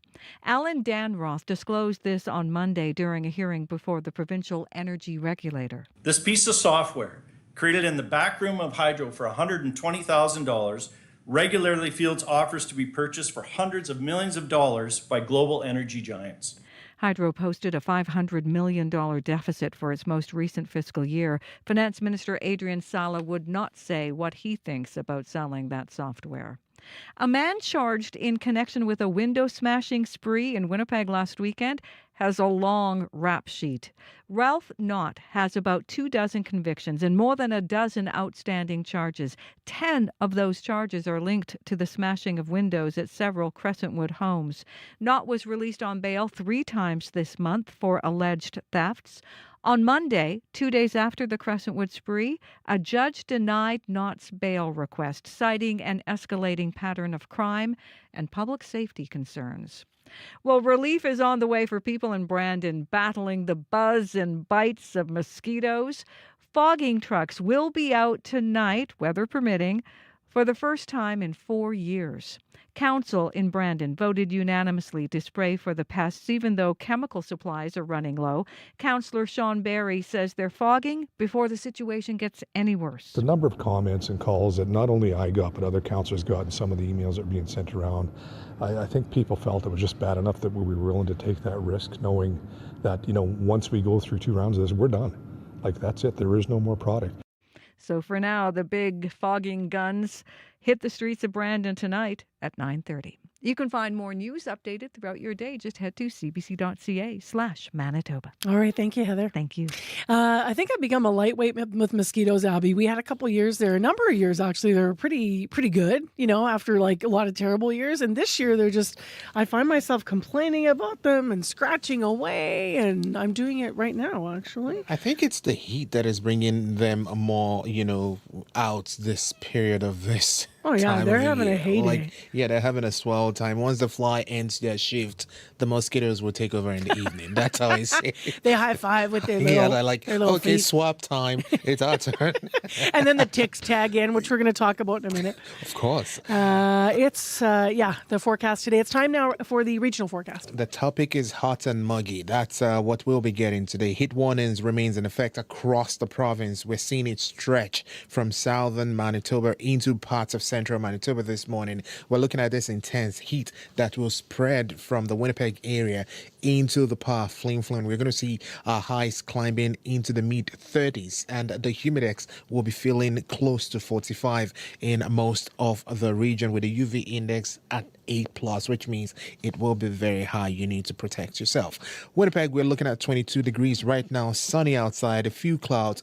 We're expecting this hot afternoon with our highs climbing towards 35 today, and the humidity is going to make it feel around 45. In the Pembina Valley region, 22 in the northern area, sunny conditions there. Expect a high of 35. You're going to see some hazy conditions later in the day. There's a risk of evening thunderstorms in that part of the province. Brandon, 16 and misty at this time. Sunshine will sweep in. That's going to give way to some clouds in the afternoon period. We will see highs around 33, and the humidity will be close to 41. There's also a chance of late day thunderstorms in the region. For the Parkland region, Dauphin, you're sitting at 17 with some misty conditions at this time. We are looking at temperatures climbing to 33 later in the day. Expect hazy conditions to build and a chance of storms later in the day. Then we roll into the Interlake region, Gimli, 20 at this time. Clear skies, another hot day on the way. We're seeing a high of 35 in that part of the province, and you will feel close to 45, 46 with a UV index around the 8+ range. Then into the central part of the province, the Par Flin Flon, we're seeing temperatures between 19 and 20 there. Mostly cloudy conditions, some areas getting misty. Highs would reach 30. Around Norway House, we have 19 degrees there, warming up to 30 degrees. Then we go further now. Thompson, 15, mostly cloudy, reaching a high of 29. There's a chance of thunderstorms present for that region. Lynn Lake is at 17 and sunny at this time, climbing to 26. Gillam sits at 14 with misty condition. We will see temperatures reach 26 there. And of course, for the Tudela Lake region, 15 degrees and mostly cloudy at this time, a high of 24 with scattered showers in the forecast. Churchill still enjoying lots of sunshine at this time. 13 degrees, only warming to 24 before showers and thunderstorms will move in tonight. So the story across board, Mercy, is heat. It's going to get hot for the southern regions with the humidity climbing into the 40s. We're already seeing temperatures close to the mid-20s in the southern regions. Corey, still quiet up there? Yeah, still quiet so far. I haven't heard of any major issues yet, but if you do see some, you can give me a call on the CBC commuter line. That number, 204-788-3093. I'm Christopher Garreau, your local reporter for CBC Manitoba in Steinbach. You're listening to CBC Radio 1. Well, with temperatures warming year over year, ticks are on the rise in Canada, moving northward from their typical breeding grounds. Now, given that, there are some precautions to think about to avoid the infections that ticks can transmit. And as you know, in Manitoba, this is an annual problem. Dr. Christopher Labos is here with our medical column this morning, cardiologist and epidemiologist. Good morning. Good morning. So what should people be doing to protect themselves? Just remind us from tick bites in the first place. Well, the most important thing is avoidance. So, remember, ticks are going to be living in, tall grass in wooded areas. So if you're walking around Winnipeg, you're probably not going to get bitten a tick. If you're going to be at a park with a well manicured lawn, probably not going to get bitten by a tick. And even if you're walking along a well maintained trail where the path is clear to either side of the walking trail, you're probably not going to come into contact with a tick. It's really going to be a situation where you're off-roading it. And in that situation, what you want to do is long pants, long sleeved shirt, basically cover up your skin as much as possible, because the ticks do need to latch on to a piece of exposed skin. So if you do that and then spray yourself with bug spray for good measure, any DEET-based bug spray will do, you're going to drastically reduce the probability that a tick is able to latch onto your skin and make you sick. How do you do the proper tick check if you have been out and about? Yeah, so once you get home and you take off your clothes, throw them into the dryer. The high heat is going to kill any ticks that might be on your clothes. And then before you jump into the shower, check your arms, check your legs, get a mirror, check the back of your neck, any place where the ticks might have latched on. And if you do see one, take a pair of tweezers, grab the tick firmly and pull straight off. What you don't want to do is you don't want to twist, because the twisting could actually break off the head and leave the sucker in the, in your skin. And that's not what you want. You want to remove the entire tick from your skin, because if you can remove the entire tick within the first 24 hours, the likelihood that it will be able to transmit the bacteria into your bloodstream is drastically reduced. People obviously worry about Lyme disease. They're looking for that bullseye rash usually. What are the symptoms that you might have if you do develop Lyme disease? So that bullseye rash that you mentioned, erythema migrans, that's sort of the classic one. It doesn't always manifest though. So while its presence is a pretty good sign that you have Lyme disease, its absence does not necessarily exclude the diagnosis, because it's only present in about 70 to 80% of cases. The other symptoms tend to be very nonspecific. They can be like malaise, fatigue, muscle pains. Very hard for most people to differentiate it from other diseases. And it's only later that you tend to get the more severe manifestations, like the neurological symptoms, the heart block that requires a pacemaker, or the arthritis, which is how Lyme disease was initially diagnosed. What about other tick-borne illnesses that we should know about? Can you tell us about some of those? Yeah, I mean, Lyme disease tends to dominate the conversation just because the number of cases has gone up so precipitously in the past few years because of the changing climate. But there's a lot of diseases that are transmitted by ticks. So Rocky Mountain spotted fever, alpha-gal syndrome, anaplasmosis. We tend to lump them all together, but they are different diseases caused by different bacteria that have different symptoms and are treated, often with antibiotics, but treated a little bit differently. So we have to remember that the conversation is not just about Lyme disease. It's about tick-borne illnesses in general, and that's why tick prevention is the most important aspect of all of this. Just remind us as well how you treat Lyme disease.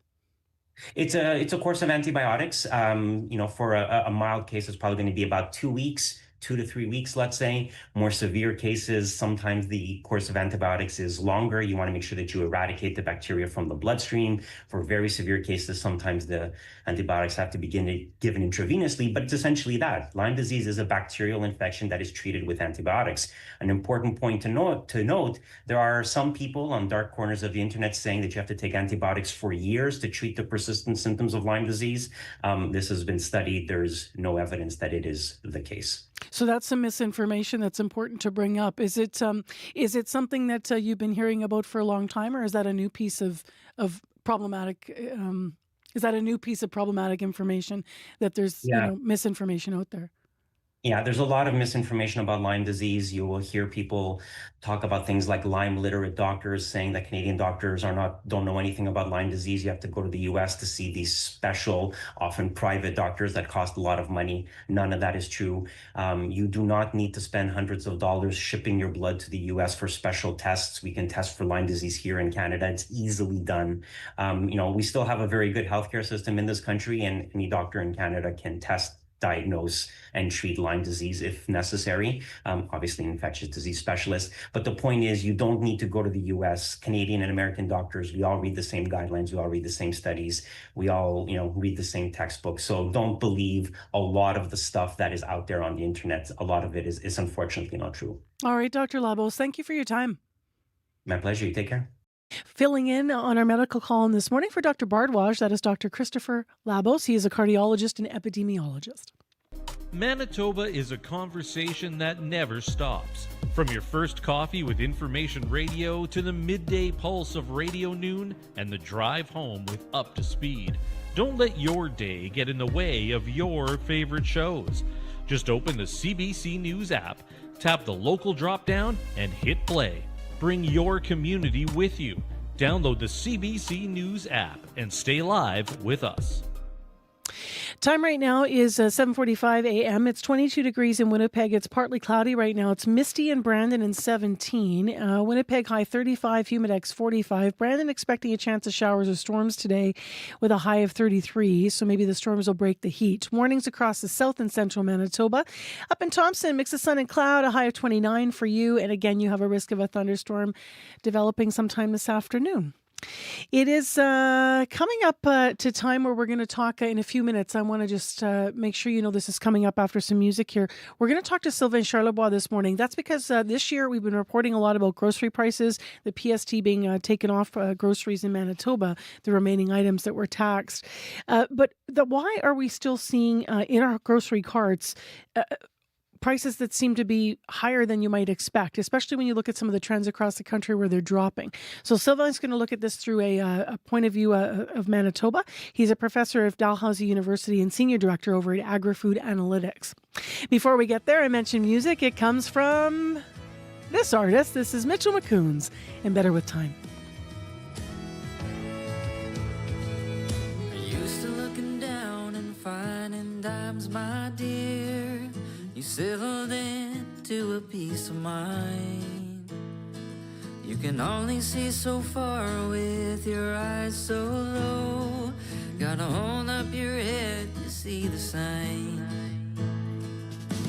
$20 richer in sidewalk change, in a jar beside her picture on display. I almost got $1 in my pocket sway. Heavy with a heartbreak I can't afford to pay. Consider me lucky and open up my eyes.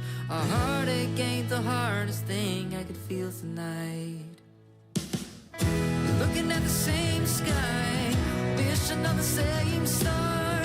Something like tonight, when it all fell apart. I'm doing alright, watching the sun rise. Only you can help me ease my mind. Well, I heard it all gets better with time.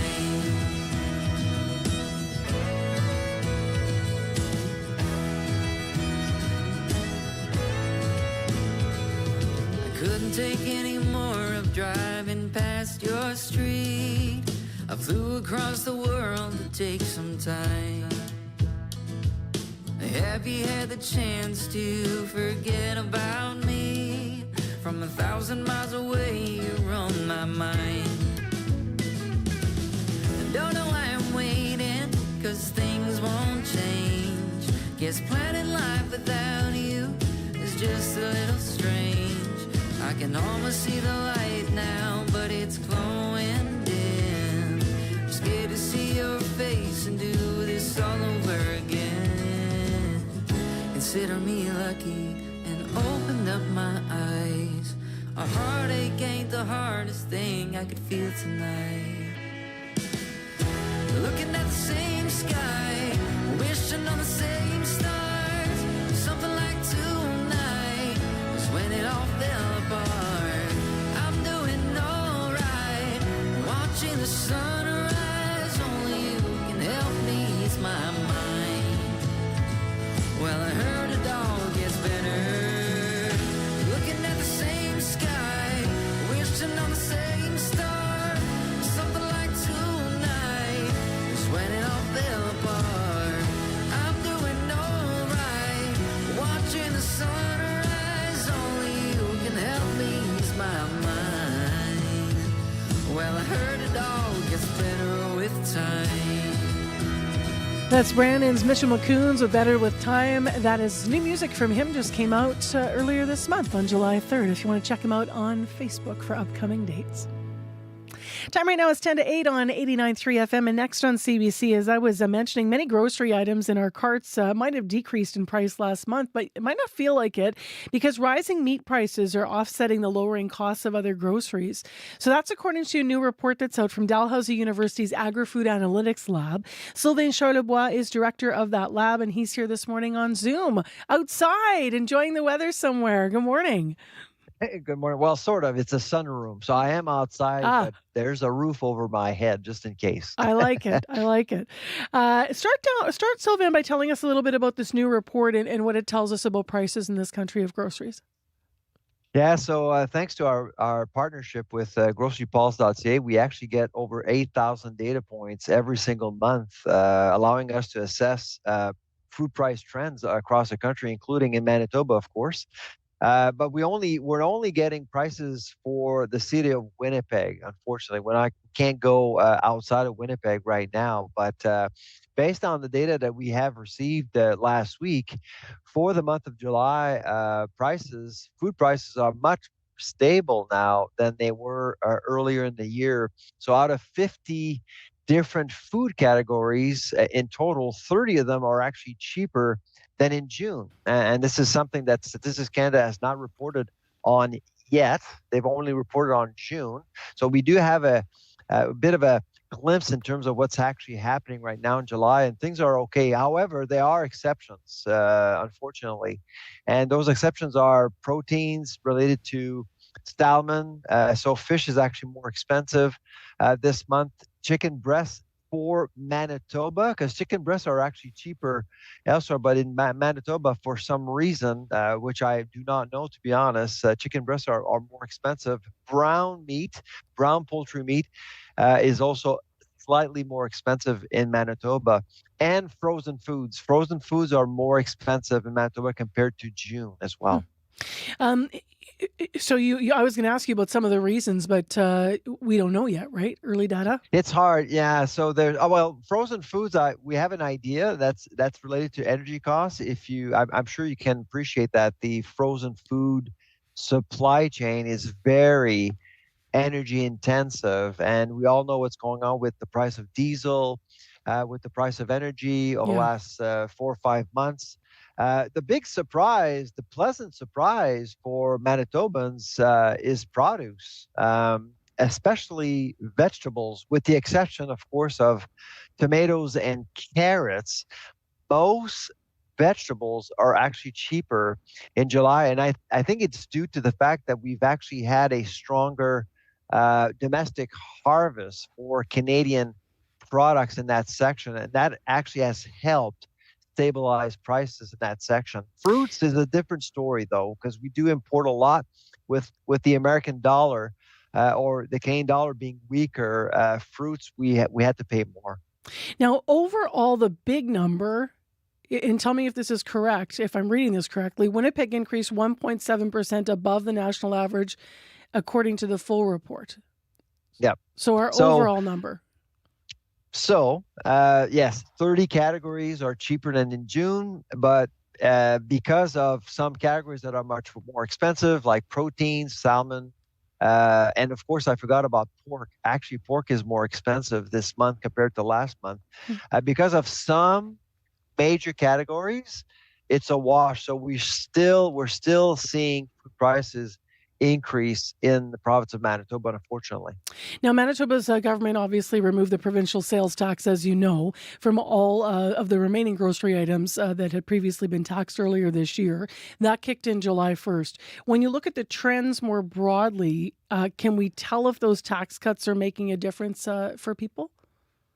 Not yet. The advantage that we have with this policy, this change, is that it's actually permanent. So it's going to be much easier for us to assess the impact of the elimination of the PST on food over time. So right now it's too soon to tell whether or not behavior and choices have actually changed.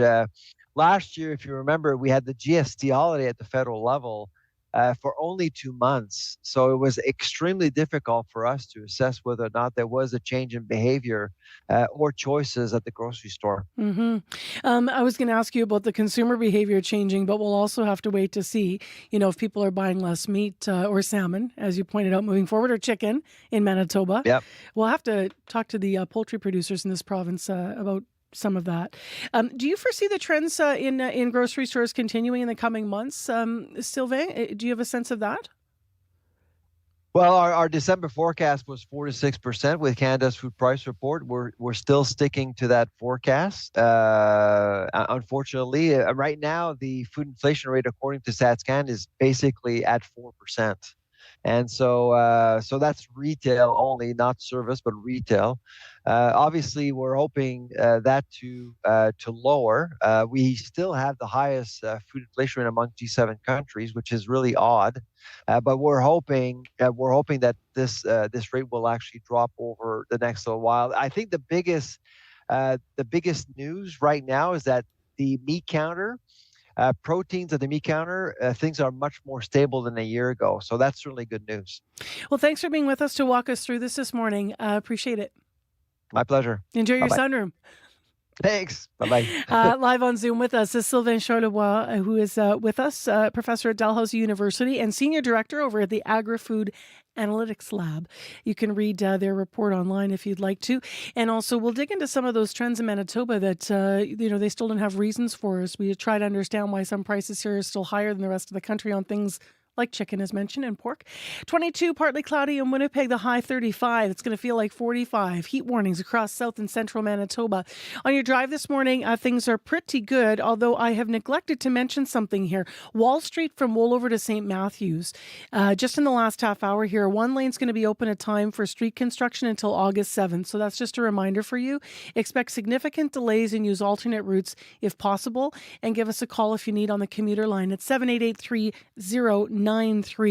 Still ahead after 8 o'clock on the show, an I-Team report that you might have heard part of on the news this morning. A man from Winnipeg says he is being detained by ICE once again in California. Coming up, we're going to hear from him from the ICE detention center where he's being held. So that's coming up after 8. Right now with other headlines, here's Heather Wells. Well, the parents of a 12-year-old boy who drowned at Sturgeon Falls welcome safety improvements at that site. The province says fencing and signage with stronger warnings will be installed along the popular trail to the fast-flowing rapids. 4 people have died there in the past 3 years, including 2 young brothers earlier this month. A man charged in connection with a window-smashing spree in Crescentwood last weekend has a long rap sheet. Ralph Knott has about 24 convictions and more than a dozen outstanding charges. He was released on bail 3 times this month for alleged thefts. And on Monday, a judge denied his bail request, citing an escalating pattern of crime and public safety concerns. I'll be back with more Manitoba News at 8:30. All right, thanks, Heather. Thanks. Stay with us. World Report's next at the top of the clock. It's 1 minute to 8 o'clock on your Wednesday morning.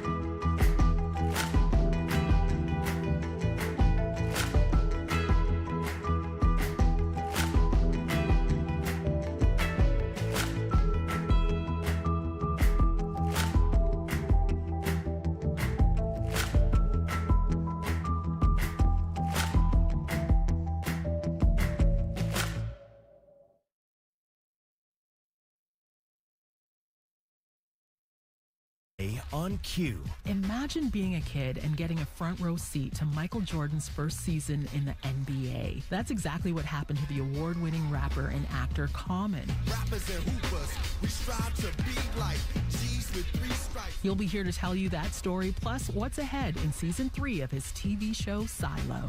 Q, this morning at 10:30 in Newfoundland, and on CBC Listen, or wherever you get your podcasts. The CBC News is next. Coming up in half an hour, it's The Current. I'm Rebecca Zanbergen. U.S. President Donald Trump and Israeli Prime Minister Benjamin Netanyahu met at the White House yesterday for the first time since the start of the Iran war. what came out of that meeting and what it may mean for the war, coming up on The Current. This is World Report. Good morning. I'm Marcia Young. Politicians in Newfoundland and Labrador are reacting to recommendations to protect children from substance abuse. Those recommendations come from a provincial child death review committee. And as Mark Quinn reports, it's looking for changes in the province's schools. Through the years, I come across those situations, and they're very, very troubling, very sad. Education Minister Paul Dinn says the death of the child that sparked the review is heartbreaking, one of many families struck by substance abuse. Details of the death are withheld to protect the privacy of individuals. The committee's recommending schools do more to curb substance abuse. I mean, substance abuse is everywhere. We're doing the best we can to mitigate that and educate people. The review committee is calling for mandatory substance abuse education starting in primary school. There's also a call to make naloxone kits more available in schools. The review committee says they should include drug testing strips to help users identify substances. The education minister says it's possible the committee's suggestions will lead to changes in schools this fall. Mark Quinn, CBC News, St. John's. In Ontario, support for the federal government's high-speed rail project may be in jeopardy. The Alto train network would run between Toronto and Quebec City. Sources tell CBC the province and Ottawa had a tentative agreement to support each other's projects. But the province is now rethinking. CBC's Megan Fitzpatrick joins us from Ottawa. Megan, why is this happening now?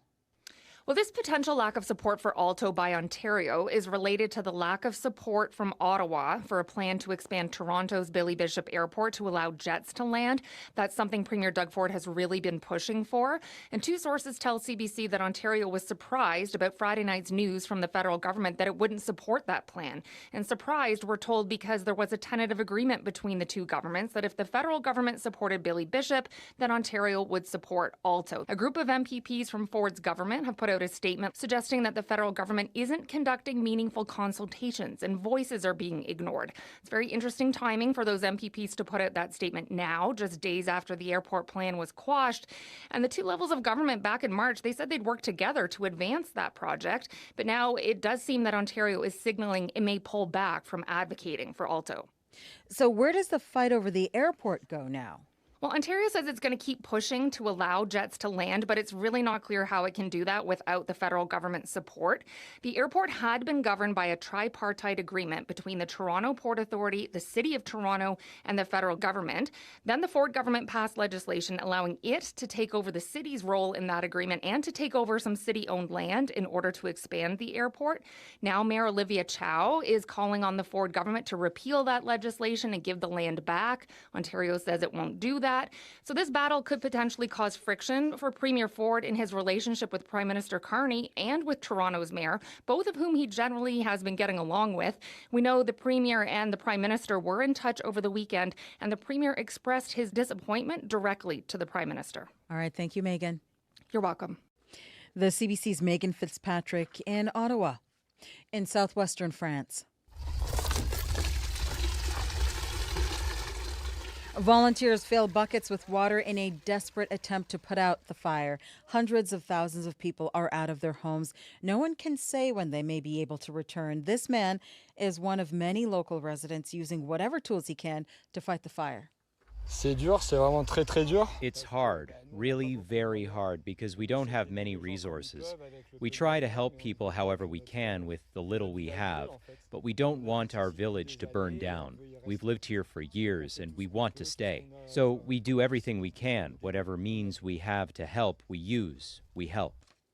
Officials say the fire that has been burning for a week has not spread, but there is another heat wave on the way. Starting today, temperatures are expected to climb above 40 degrees Celsius. At this point, authorities say the wildfire has burned more than 42,000 hectares. That is about 4 times the size of Paris.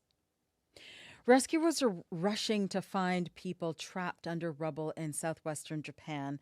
The teams are searching through a partially collapsed mall near the city of Kumamoto.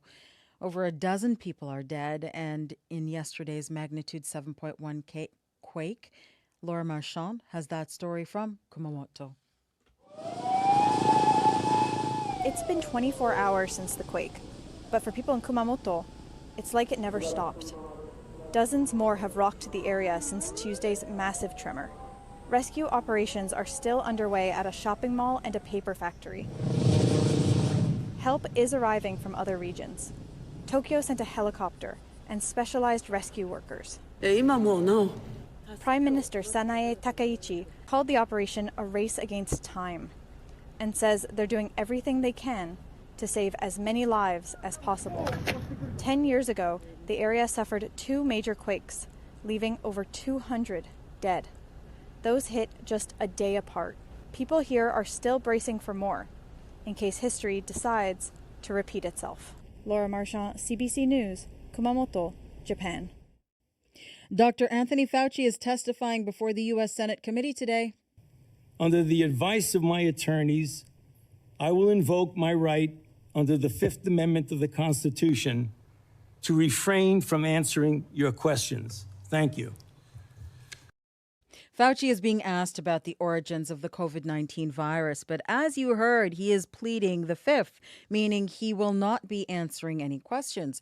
During the pandemic, Fauci was the top U.S. health official.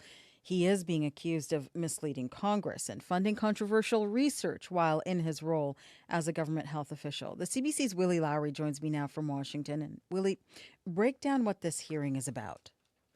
Senator Rand Paul has long questioned the origins of the COVID-19 pandemic, squaring off multiple times with Dr. Anthony Fauci, who led the National Institute of Allergy and Infectious Diseases during the pandemic. Fauci said publicly that the scientific evidence points to a natural animal-to-human spread, but his diary entries from the time suggest he may not have been so certain. Over the weekend, Senator Paul released several of Fauci's journal entries, which he says show the doctor lied about the origins of the virus. The U.S. senator is alleging that the virus may have originated from a lab in China that had received a U.S. grant. Paul is likely going to press Fauci over his alleged involvement in gain-of-function research that involves medical and biological experimentation that alters pathogens and organisms. All right, thank you, Willie. My pleasure. The CBC's Willie Lowry in Washington, in Iraq. At a funeral in Mosul, people chant "Death to America." They're carrying the bodies of those killed in a U.S. airstrike. The U.S. military says they were members of an Iran-backed militant group. The strikes followed days of relative calm in the region, and they come a day after Iran fired ballistic missiles at U.S. military bases in Jordan. U.S. Central Command says all those attacks were intercepted.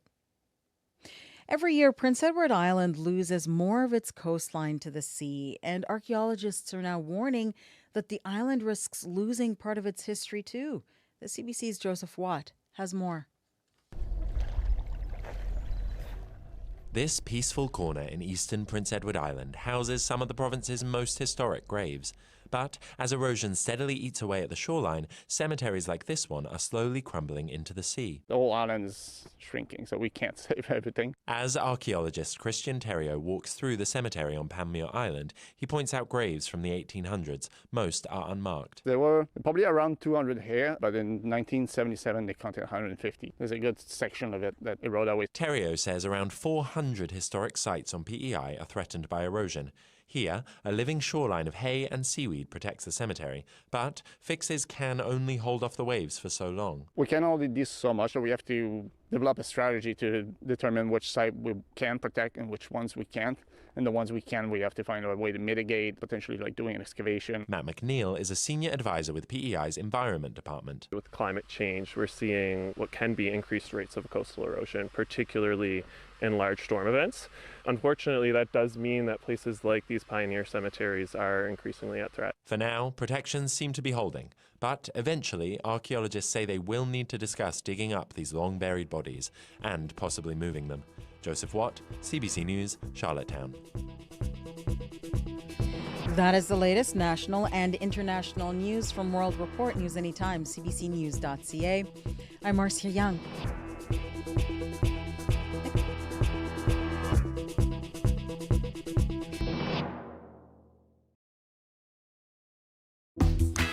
Well, if you thought yesterday was hot, hang on, everybody, because today it's going to be 35 degrees. Thanks for joining us on Information Radio on CBC 89.3 FM.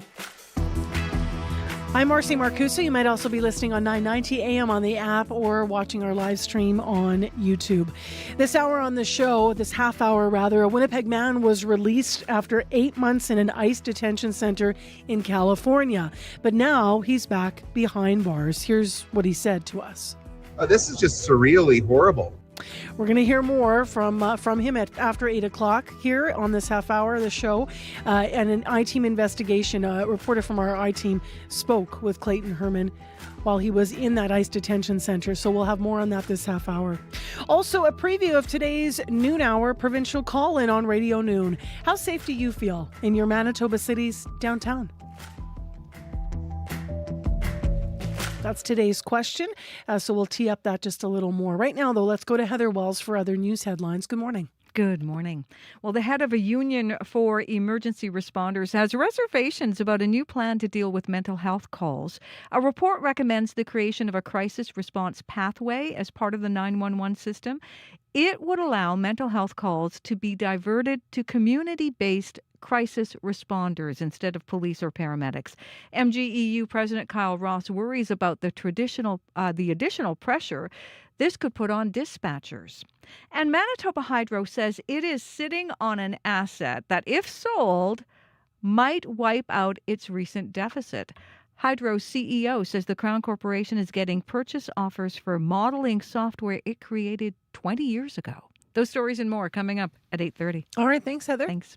Let's get into this weather forecast. Abby, as I said, it was like, what do people say? Like, yeah, if you thought yesterday was hot, yesterday said to today, hang on, hold my beer. Yeah, hold the cup, please. Just right. hang on to this for now. Holy. The heat warning continues. We're talking about heat warnings in effect across much of the southern part of the province, spreading even into the north central regions. But the most intense heat will concentrate in the southern part of the province.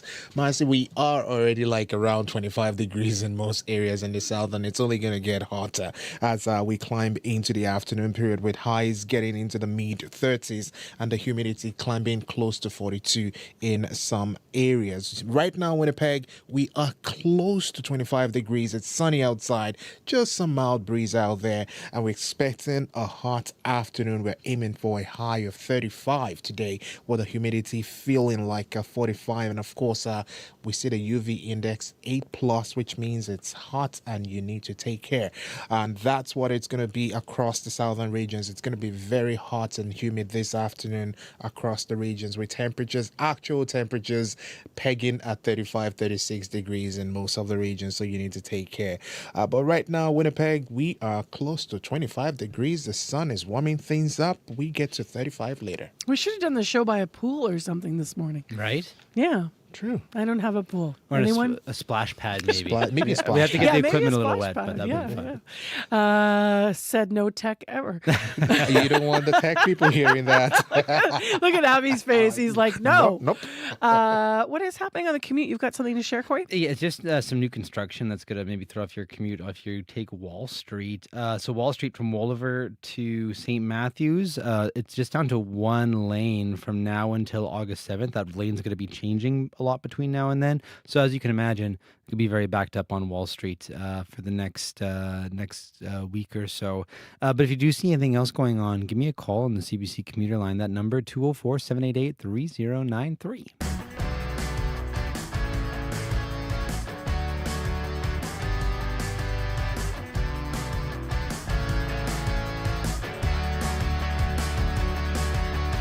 Well, as we've been sharing in our news with you this morning, a Winnipegger is once again in ICE detention in California.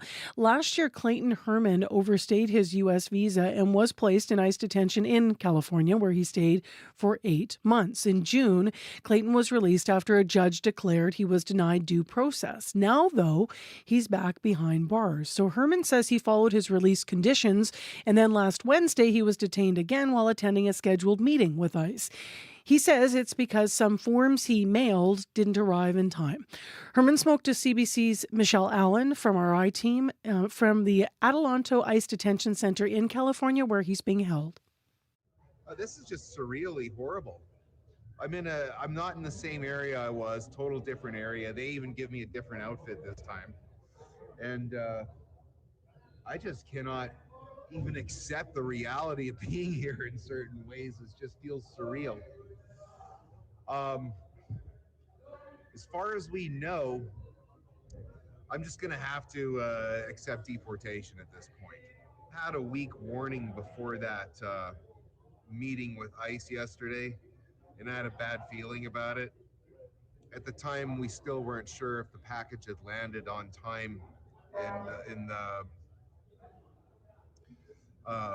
Falls Church, Virginia, because the USPS tracker is sometimes known to have a delay by some days before they update it. So, following day was when I saw the update, and it was just, my heart dropped. So in that week, though, I did lots of emergency preparation. So much of my stuff and possessions, I just gave so much stuff away, threw stuff away, downsized, compressed, got stuff packed off property and into storage. And if I get deported right away back to Canada, I'm gonna have to get somebody to get my cats and my stuff. But we don't know how long I'm going to be held here. The consular office says I have to have certain travel documents to fly, because the process would be that I would be taken in leg bracelets and chains to LAX and be put on one of those flights that go directly to Canada. ICE would take me through Canadian customs, and I'd have to have the right paperwork to claim I'm Canadian or prove I'm Canadian. And then I'd be unshackled at the doorway of the plane and stuffed in the plane and flown to, I don't know, paperwork, travel document. The consular says that, I asked them to do me the favor to get on ICE, but the ICE case officers here, and just, get on them, try and push the paperwork at them to get it to me that I have to fill out. And I only need to have 4 character references of people I've known for years in the Ojai area to help verify who I am. That's very easy to do. I can get a whole army verifying who I am in that regard. But to see how long it takes these ICE officers to start reacting and getting this paperwork going forward. Maybe they'll see me as such a nuisance, they want to get rid of me. Maybe they'll just want to torture me for a while and keep me here for some indefinite period of time till they get around it. I don't know. I never seen them stuffing so many people so fast in this place. They had 45 people they brought in, and most of their stories were just simple courthouse ambushes and office check-ins. Not even heavy criminals. Yeah, in the first 24 hours of this, your nerves are always gone. Time seems to slow down extremely. Like, the last 24 hours feels like almost a week. So that's Winnipegger Clayton Herman from his detention center. And if you're watching the show stream, you saw that because we had video of the conversation. He is a Winnipegger. He is, though, being held in Adelanto ICE Detention Center in California. And he was speaking there to CBC I-Team's Michelle Allen. Now, Sherry Aiken is a law professor at Queen's University. She's been following the case. She spoke to CBC Manitoba's Joanne Levasseur about what's happening with Clayton Herman. Well, it certainly is concerning. We know that at any given time, there are dozens of Canadians in ICE detention facilities across America, the majority of whom should not be detained in the first place. If indeed there's any criminality in their background, it tends to be misdemeanors that happened decades ago, and people are basically being locked up on very spurious grounds. With respect to the case that you've just mentioned, it sounds like there's a dispute in relation to a mailing delay, and that sort of thing, with evidence of the registered mail response, one would have thought would resolve the problem, particularly given that this individual already achieved a successful release from an American federal court based on a habeas corpus application. So it sounds like he's being detained again because ICE didn't receive a form from him on time. That's an administrative process, and it is pretty shocking that it's led to him being detained again. I don't think there's any courtesy. I don't think there's basic respect for human dignity. I think there's a very blatant trampling of basic rights of citizens and non-citizens alike. And that is part of a very intentional policy, I'm sorry to say. One of the unique features of immigration detention, in contrast to criminal sentencing, when people are locked up pursuant to a criminal justice system, is that in that case, people know what their sentence is. They go in with a clear view of the end goal, and they know they can get out earlier for good behavior. And they know exactly, based on sort of calibrated periods of time, when they might be first eligible for release. When people are detained on immigration-related grounds, it's like entering a black cave, right? Like it's a dark hole. No one knows what the end point is.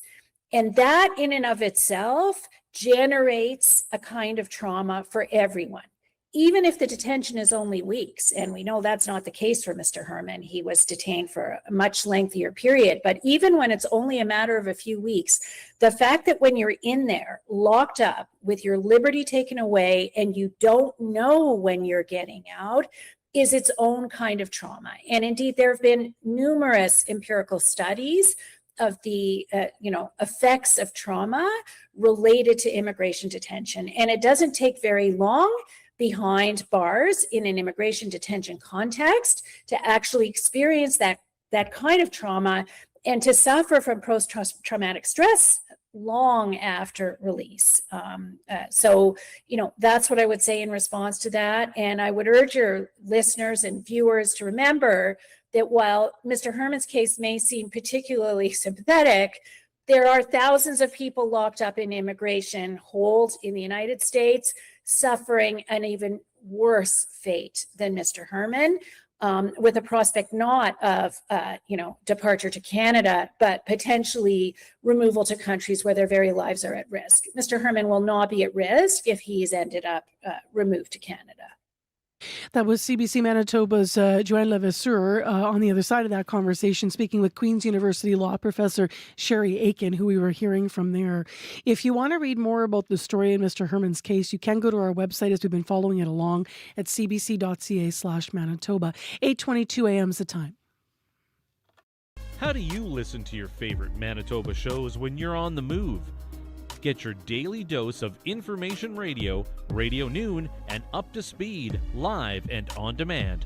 Just open the CBC News app, tap the local drop-down, and hit play. It's the easiest way to keep our province at your fingertips. Download the CBC News app today. We always like to promote what's coming up on Radio Noon on the call-ins. You can make some time over your lunch hour to join the show, tune in, and also weigh in on the provincial-wide call-in. Today's question is, how safe do you feel downtown? Now, here in Winnipeg, of course, we've been hearing from a number of people that they say they don't necessarily feel that safe downtown. The city, in response, has added some resources and some changes to how they look at downtown safety. But it's not just here. When we were in Brandon, CBC was live there, and we did a story about downtown safety in that city.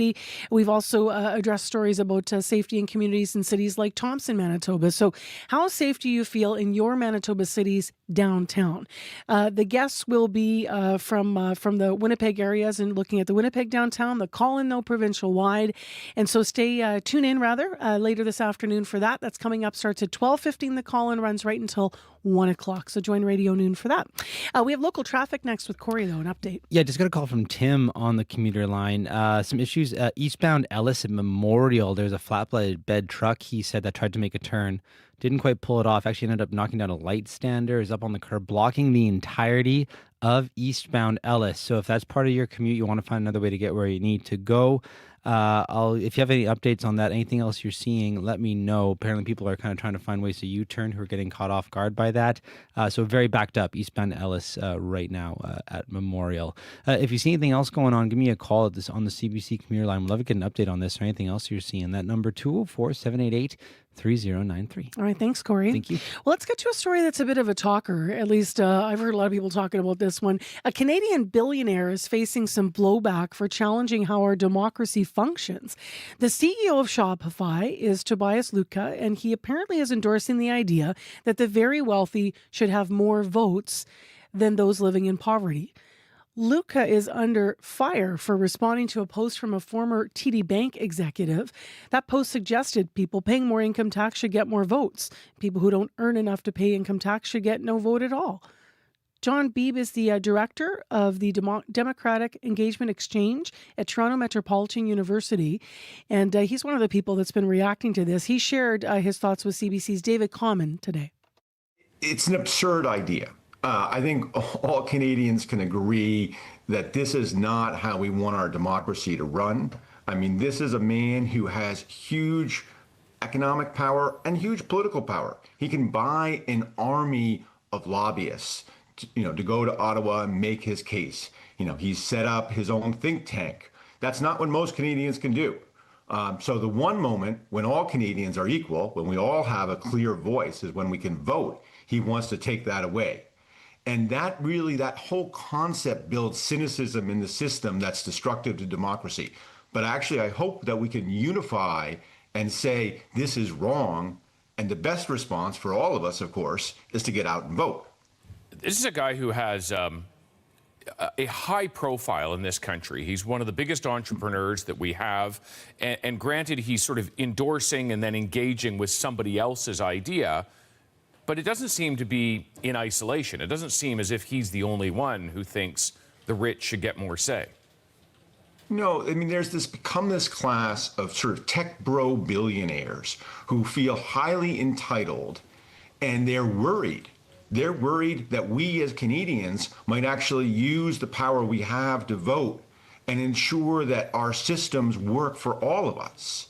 I mean, he's protected, right? If our healthcare systems break down, he doesn't worry. He doesn't pay the price. He can go and afford and buy healthcare anywhere in the world he wants. So for those of us who really care about our system and who want to protect it, we have to ensure that our democracy ensures that people like him don't get all the power. And that's what we're striving to do. At the exchange, our goal is to make sure all Canadians have a voice in our democracy. And I think that's the ideal that we should be striving for, not some absurd ideas that he's putting forward here.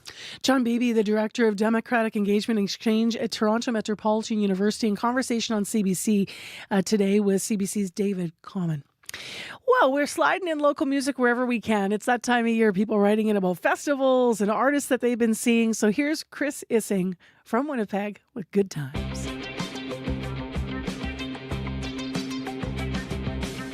Right out there like a midnight prayer, somewhere out in the cool, clear air, reaching out, hear it now, like a whisper you can barely hear, growing louder and fills your ears till it shouts out loud. Come on, come on, come on, let's go. Good times are calling.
Just a little ditty about good times for Winnipeg's Chris Issing. Now it's time for your CBC News from Manitoba. This is CBC News. Good morning. I'm Heather Wells in Winnipeg at 8:30, sunny and 24. We've got hot times continuing. A heat warning again today. A mix of sun and clouds, hazy this afternoon. 35 degrees is the high. The humidex 45. Good chance of showers or even a thunderstorm later today. The parents of a 2023 drowning victim welcome changes coming to Sturgeon Falls Trail in the Whiteshell. CBC's Josh Crabb has the details. We've determined that fencing is going to be being put up. Environment and Climate Change Minister Mike Moy says fencing more than a meter high, running 300 meters in length, will soon be installed along Sturgeon Falls Trail. Existing signage will be updated with stronger warnings about the dangers of slippery rocks, a strong current, and steep drop-off. The trail will remain closed until the changes are made. According to RCMP, on July 18th, 13-year-old Arino Ramirez went in after his 10-year-old brother Maximo slipped on a rock and fell in the water. The bodies of both boys were recovered last week. Nudamik Lodge owner Allison Baker Thiessen supported the family during the search. This is going to be a great way to make it safe and to be able to be enjoyable for everybody. Arouj Danish and Mohammed Habib, the parents of 12-year-old Usaid Habib, are also thankful, but still question why the province didn't act sooner. Their son drowned in the same spot in May 2023, and a 38-year-old woman died there in 2025. Safety measures is a way going forward. We don't want these losses to happen. Josh Crabb, CBC News, Winnipeg. The U.S. has detained a Winnipeg-born man for a second time. Clayton Herman was just released from Adelanto ICE Detention Center 5 weeks ago. He says he's back behind bars because some of his forms were late. This is just surreally horrible. And I just cannot even accept the reality of being here in certain ways. It just feels surreal. I'm just going to have to accept deportation at this point. A federal court has already ruled against detaining Herman while his case is before the courts. He is now trying to get the documents he needs to leave the U.S., but without a valid passport, he's stuck until he gets travel documents from the Canadian consulate and ICE. The head of a union for emergency responders has reservations about a new plan to deal with mental health calls. A report recommends the creation of a crisis response pathway as part of the 911 system.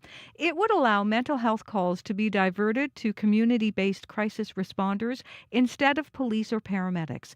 MGEU President Kyle Ross worries about the additional pressure this could put on dispatchers. There's some concerns about what this will look like for the workers we represent working in the 911 call system and center. There'll be challenges there. It's not, I don't know if it'll always be easy to understand what type of issue a person is having and which group to send. This proposal for the new crisis response pathway for mental health calls will be considered by City Council in September. Manitoba Hydro says it is sitting on an asset that, if sold, might wipe out its recent deficit. Hydro CEO says the Crown Corporation is getting purchase offers for modeling software it created 20 years ago. Alan Danroth disclosed this on Monday during a hearing before the provincial energy regulator. This piece of software, created in the back room of Hydro for $120,000, regularly fields offers to be purchased for hundreds of millions of dollars by global energy giants. Hydro posted a $500 million deficit for its most recent fiscal year. Brandon City Council is bringing out the big guns tonight to fog for mosquitoes. A booming population of the biters has left people itching for relief. Brandon's acting Parks and Rec director, Bryce Wilson, says a perfect storm of standing floodwater and extreme heat created ideal breeding conditions. We're doing it at night. That's the reason why, so there's not as many people out on the roads, streets. We encourage people to go in because some people do react different to this product. Bring in any toys that you may want as well, or wash them off after we've applied the product. After tonight's fogging, Brandon has just enough chemicals for only one more round. It's the first time the city's fogged for mosquitoes since 2022. And a beautiful sound silenced. Take this St. Campbell and for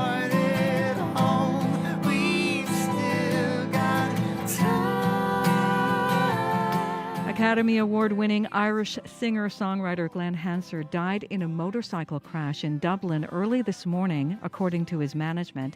He won the Oscar for the film Once, also featuring this song, Falling Slowly. ATC management says Hansard's family was deeply shocked and heartbroken by his death. Glenn Hansard was 56 years old. Eyes that know me, and I can't go back. You can find the latest news updated throughout the day. All you have to do is head to cbc.ca/Manitoba. It's one of those songs I forget about. It is certainly beautiful. Sad news, Incredible. Heather. Yeah, very sad. All right, thank you. You're welcome. We have had our share of crashes on motorcycles in Manitoba. In fact, another fatal crash is raising some questions about safety and training here. So we're going to talk to the chief instructor of the motorcycle training program to find out what he has to say in response and what he's seeing. So that's coming up on tomorrow's show, I believe. I'm actually speaking with him a little later today. Corey, last look here at traffic. Eastbound Ellison Memorial, a flatbed truck seems to have knocked down the light standard, blocking entirely eastbound Ellis. So avoid that area if you can. Abby. We are seeing temperatures climb into the 30s this afternoon, and the humidity will feel close to 45. So take it easy out there. Thank you to executive producer Leif Larson, who's a senior producer of audio here at CBC Manitoba for the show today. Also our amazing crew in Studio 15, the guys, Corey Funk, Gabby Adiemi, and Darren Mirage. Heather Wells, Joni Nicolo, and Darren Bernhardt are in our newsroom this morning. Thank you guys. And thanks to associate producers Kaylin Monkman, Emily Enns, and Sophia Peralta Barone for your contributions to today's show and all the great guests that you got on air. Take care, be well, Manitoba. I'm Marcy Marcusa. Thanks for listening. We'll be back again tomorrow with another edition of Information Radio.